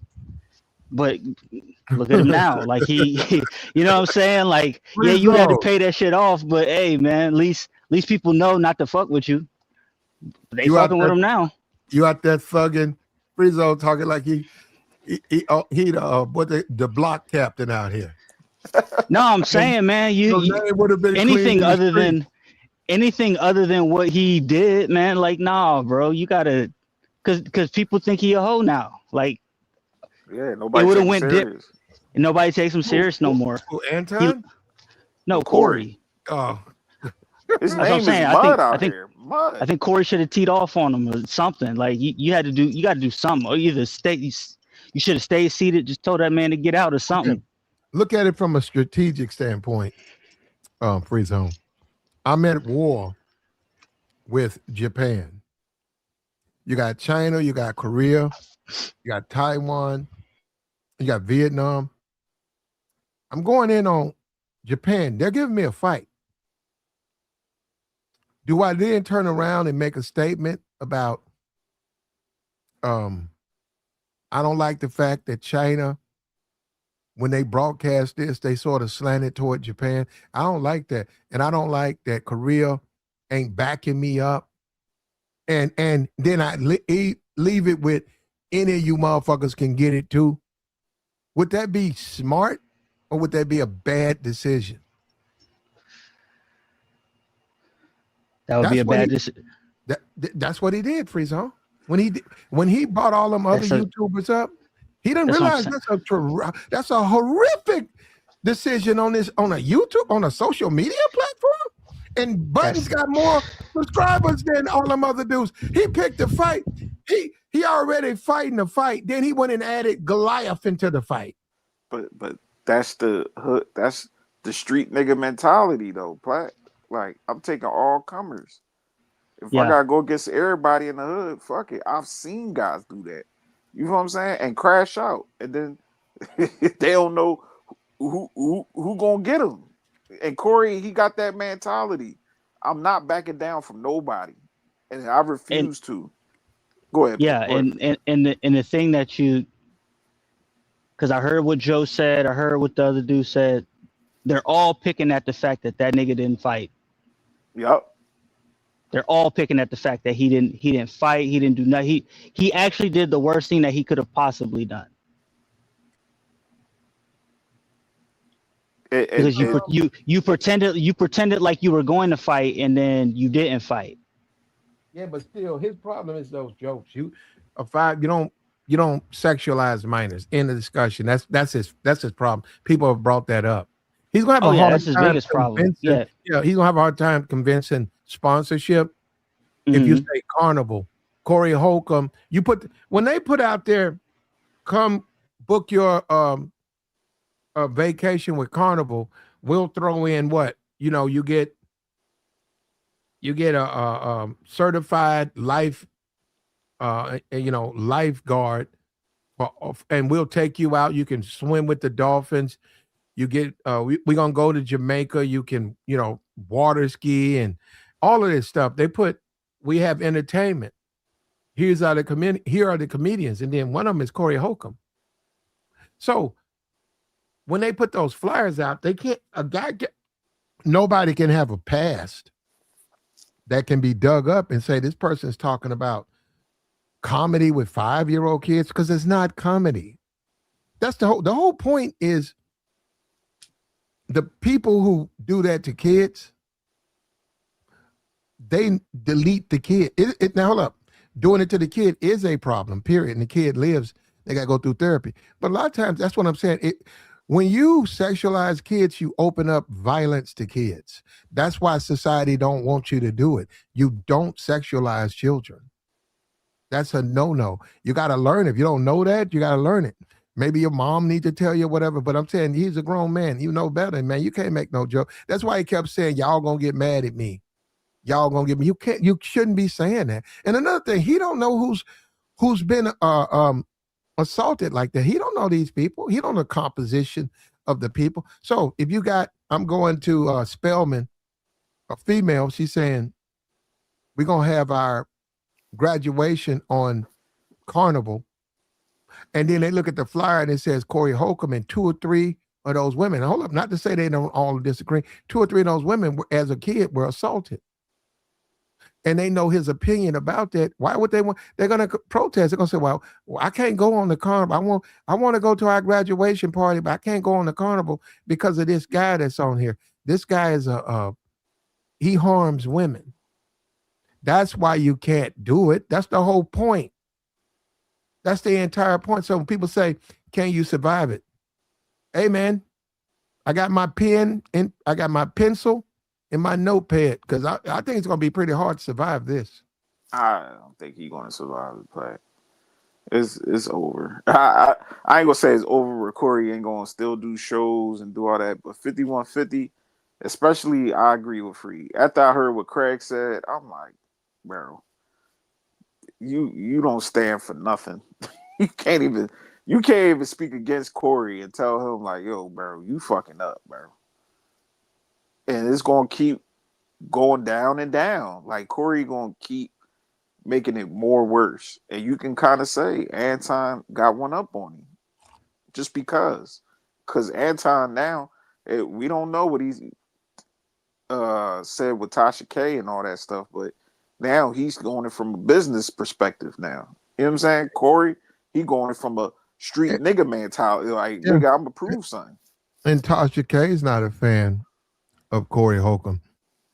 And that's the thing. As you come up, you burn bridges. That's not good. That's not good. You don't want to burn bridges. And then Corey came out. So tonight he's probably going to add Poetic Flacco to the fight, Now, I wouldn't do it. I don't watch No Jumper. I don't know what he does over there, but it might be some issues where he's conflicted. I'm not talking about with minors, just generally being a criminal, co-signing criminal behavior. Flacco like a academics 2.0. So he got his little group of people who's going to keep digging. And I'm trying to tell you, once people get a hold of that interview he had with R. Kelly, then people really going to be going at Corey. I'm surprised nobody caught fire to that. He did an interview with R. Kelly? Yeah, on the phone. I remember that. I was like, recently? Look it up, Platt. It's still up. I went and looked at it up yesterday. I'm like, I wonder ain't nobody still remember this interview. Hold up, we'll go get it right now. How about Go that? ahead, pull it up. That's crazy. He was rocking with R. Kelly, and I understand because they're from the same city. They from.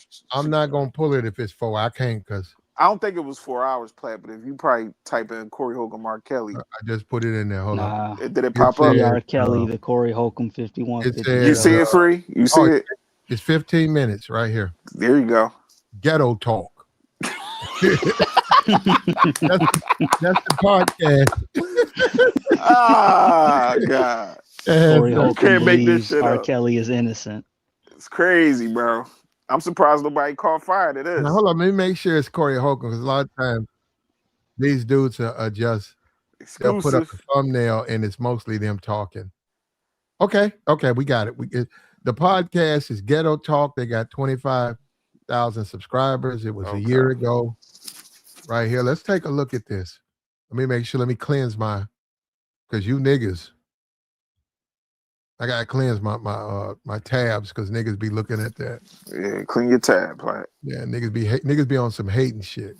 They be sniffing niggas' dicks. Oh, pause, Platt. We ain't gonna say that. Yeah, you're right. Pause. I'm just saying, they don't want a man to be a man. If you're a man, you're a man. Platt. If you're a man, you're a man. Yeah, we men, Platt. I really still got people rocking with cows, man. No, they keep talking about OnlyFans. How you know you ain't got bitches down there, nigga? Talking about you looking. What the fuck you mean? I'm looking at that shit. I'm checking my motherfucking trap, nigga. Fuck wrong. But that's these square ball ass niggas. That's why you have to keep that shit from these niggas. That's why I say I gotta clear my tabs because niggas be on that hating shit. Take care of your business, Platt. Yeah. Okay, in the comments going crazy over this. R. Kelly calls Corey Holcomb. As a black man in this country, we have to stick together. We are the most hated, feared, hunted, loved, resilient men on this planet. We do things other races couldn't handle. Here we go. And we still. Here we go. Here we go, man. I love you, brothers. We gonna make it.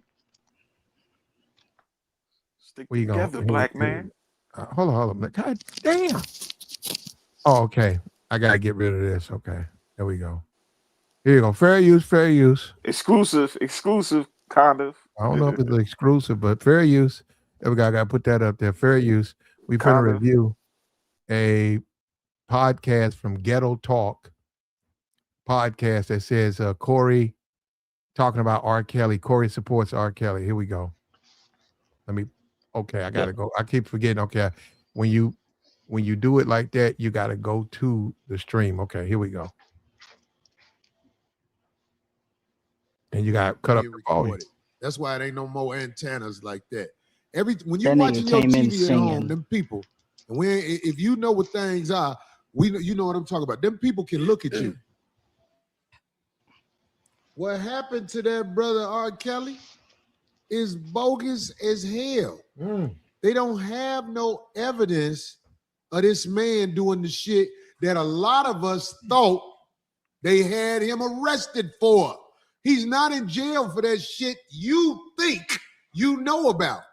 He in jail because crooked motherfuckers sent the bitches he was fucking with off, used them as witnesses against him to lock him up for this shit called racketeering.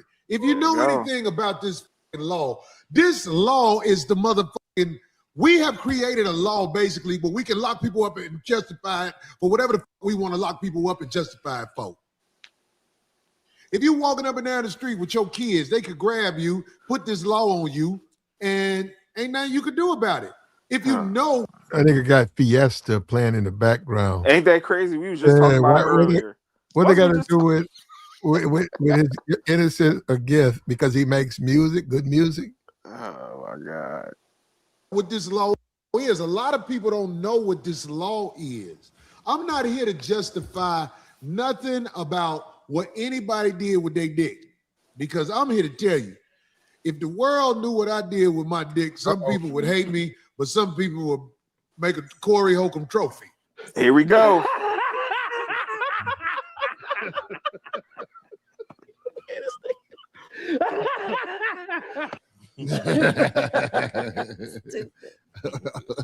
What I done did out here, coming from the dirt, the people who I done had the opportunity to be with and all like that, nigga, y'all will be proud of me. If they, look, when I took the call from the good brother R. Kelly, where you got to press 5 if you accept this call, we already know the call was recorded. They probably going to be recording my phone forever now because I took a call from my good brother R. Kelly, but I did what I had to do because I don't like when people get railroaded in jail. He gave an address. We're going to post this address again. And when y'all write to the Department of Justice, the people who will, and I hope it's a lot of you who will. Yeah, hold on. We're going to skip ahead of that. I want to go to the phone call. Okay. Somebody said it wasn't an interview, it was a phone call. Here we go. We're going to get ahead of the other stuff. Here we go. And Mariah, y'all got catalogs that's worth something. They want it. I believe that's why my brother in jail. So I hope as we write to the Department of Justice or whoever, we need to try to. Okay, hold on. We're going to go forward. Okay, hold on. Let's get to the phone call. Okay. Let me see if this is it.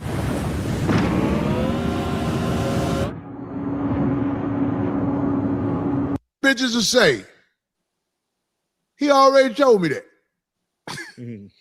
Or he already said it on his show. Already said it on the show. Yeah.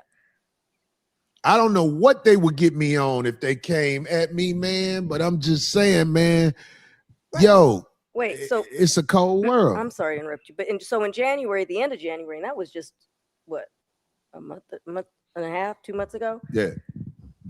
And they didn't make a big stink about it, but that was huge that they actually dropped all the sex abuse charges in Cook County, which is in Chicago, on him. So did that make the rounds? Surprised that you agreed to do it. Why are you sitting down with us today? I'm very tired. Well, not only would the string get hit, we've seen this, and R. Kelly's in prison. So here we go. Let's go with this. He got caught with some young girls. Listen, there's no evidence of that. They don't have that. I know this about when you a rock star, you could whoever you want to. I know you go. Yeah, no, you can't. See? No, you can't, Corey. And he's not in jail for parking tickets. Okay, so nigga shit, boy. Yeah. Ain't that something? And whoever in the chat, no, he is going live tonight.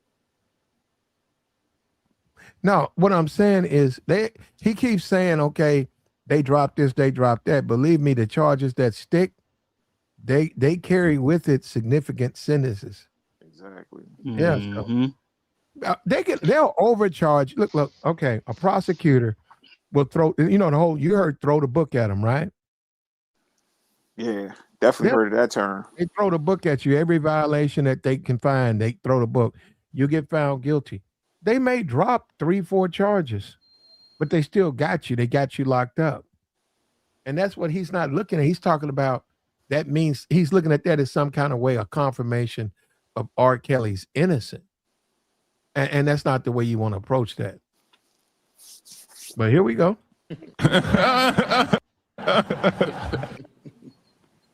ain't even a rock star. And I the best of the bitches in poverty.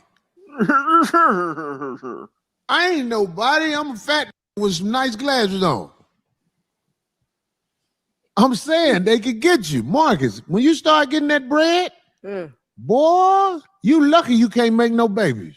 But why would he want to deal with underage women? Oh, that's the thing. Okay, get the bread, get you a woman. And but see this, well, I'm not. You know what? And like I said, indefensible. You can't defend this stuff. No. You ain't got to worry about child support or nothing like that. But I'm saying, man, I dropped when them people want you.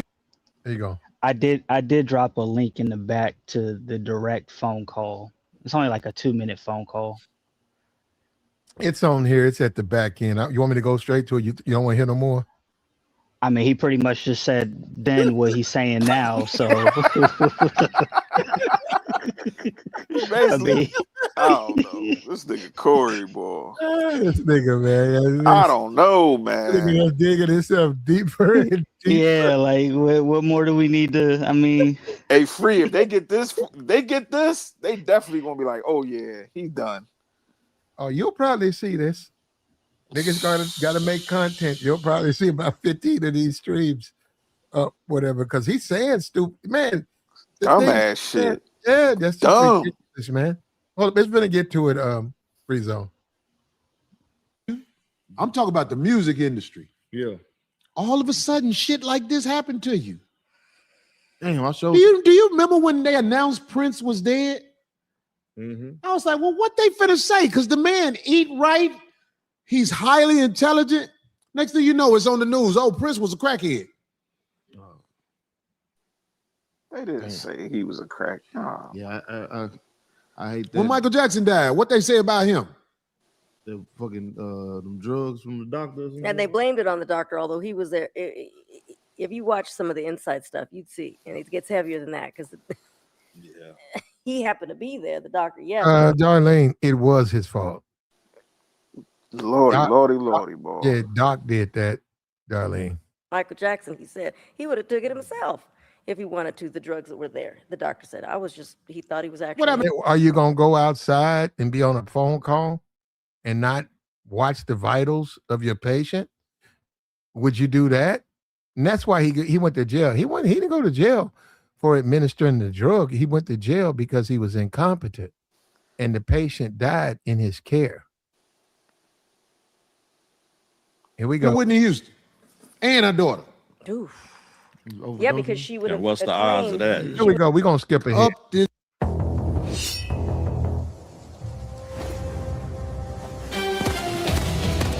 RICO law, man, it's gonna scare the shit out you, man. You can go to jail anytime in this country if your bitch is mad at you and you got money. Man, let's give a shout out to Corey for bringing this information out about R. Kelly. I didn't know that he was being charged with the RICO Act other than what mainstream media and a lot of people perceive his charges to be. I thought it was about him messing with underage women, underage girls, and that's not even the case. A lot of people is looking. Okay, hold up. I'm gonna try to go to the phone call. If not, I'm gonna grab that link you put in there because he's giving his commentary. Okay, is the link They didn't really. Yeah, no link. Phone call. Hold up. I don't trust these. You don't trust? Okay, phone call. You gonna have people. R&B category. Yeah, hold up. We got because he ain't doing. We got to go get the actual phone call. I hate these. I see this. I can't stand these type of podcast niggas, man. They don't bring up the clip. They don't review the clip. They just like, yeah, we don't care what you think about the clip, bro. Until you actually show us the clip, we don't care. Like show the clip. I know y'all out there done seen the clip, and I ain't gonna play it here. I'm gonna tell you what I think. Like, man, like, yeah, and you know what, Corey does have. He does have people who are on his side that he can do no wrong. Here we go. I got it. Okay, right here. Okay, let me come in here. If it lets me, okay, it's gonna let me come in here. It says Corey Holcomb's PDF. My fault. There's actual PDF back here. When you talk about StreamYards, it says PDF and files, but okay, wrong one. Here we go. I got it now. I figured it out. Share screen. R. Kelly's call. Yep, right here. Here we go. R. Kelly's phone call. Let's get that up. Okay. Let's come over here. Let's cut our sound up. Got it. Fair use. Corey Holcomb. The phone call that was made right here. With R. Kelly. It's from Robert Kelly. This call will be recorded and subject to monitoring at any time. To accept this call, press 5. To block this call and all future calls, press. You may begin speaking now. Brother Rob. All right to finish, bro. Oh yeah. It's all good, man. Give it to me. I want you to get it out. You don't want to find out the hard way.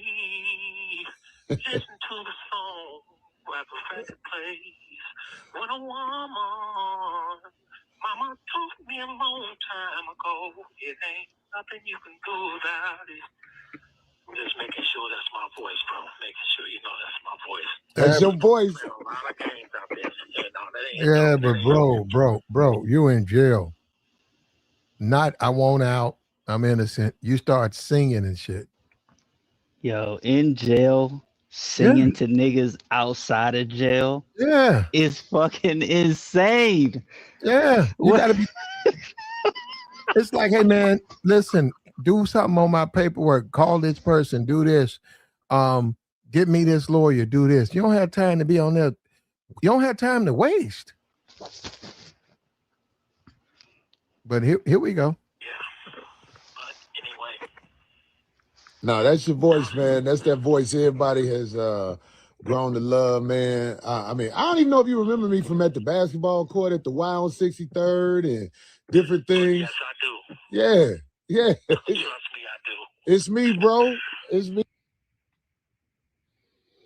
That's why I want everybody to write to the Department of Justice.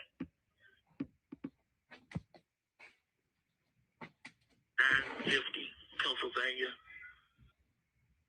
Avenue, NW, Washington, D.C., 20530. And I gave you guys the number to the search warrant. You can look it up yourself. It's public knowledge. It was sealed at first. Now it's unsealed. That's something.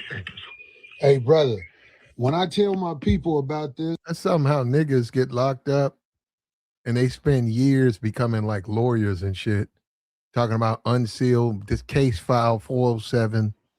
And they said, well, how come you just didn't learn how to read and write, bro? You know, like that was easier, right?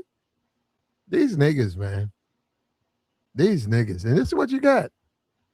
And I don't like when they was talking about case files and, hey, I need you to, you know, because it's a whole different world, man. Outside, inside. Inside is his own thing. It's a different world. Hold on, we got about 30 seconds. We're gonna play that. We'll come back to it. they're going to write because nobody likes the way the system is playing you and anybody else by creating crooked laws inside of the alleged good laws. So, brother, it's all good. I'll talk to you soon, Kels. I'm always open for you. Make sure they send you the email so that way, if I ain't got minutes, I can at least email you. Okay, bet. All right, boy. All right, brother. Respect. There you go. And that's the end of it. That's the end of it, Free-Zone. Did it change? Did that change your mind? No. I don't know why it would, but you know. When you be upset, better call Kels, man. Better call Kels. But when you be upset if a nigga called you and he wasn't talking about getting you out, all you did was sing to the nigga, and then he talking about, all right, man, I get back. I'd hang up on the nigga. Well, my commissary, you ain't talking about no commissary, nigga. Just you call up and the nigga say these laws is unfair, man. And then if I called any nigga and they started singing to me, hey, what's good, bro? And they just started singing to me, I'm hanging up on you. Mm-hmm. I'll call you later. I'll call you back later. It's just weird. It's like the Boondocks episode. Remember, he started singing and everybody started dancing outside the court. Yeah. That's real life, like how he think. Like once he starts singing, everybody like, oh, go Kels. Oh, that shit gonna open doors and shit. Nah, it's gonna close mine. Fuck, hell no. Hey, Platt, I'm listening to a little bit of Corey live right now. I cut it off, bro. He doing exactly what I said he was gonna do. You talking about Corey Love? He's live now? Yeah. Okay. What's he doing? He basically he's saying this is all orchestrated. TMZ and they trying to tear him. You'll review it later. I know. I got you. I got Oh, you. he's a victim. You a victim? Yep. What we gonna do? What we're gonna do? We appreciate you guys, Joey. Go ahead. And, Go ahead. Go ahead and Platt. end it, and we're gonna go over there. Okay. All right. Go ahead, Platt. All right. Peace, y'all. Peace. Take it easy, man. Good stream, bro. Okay, brother.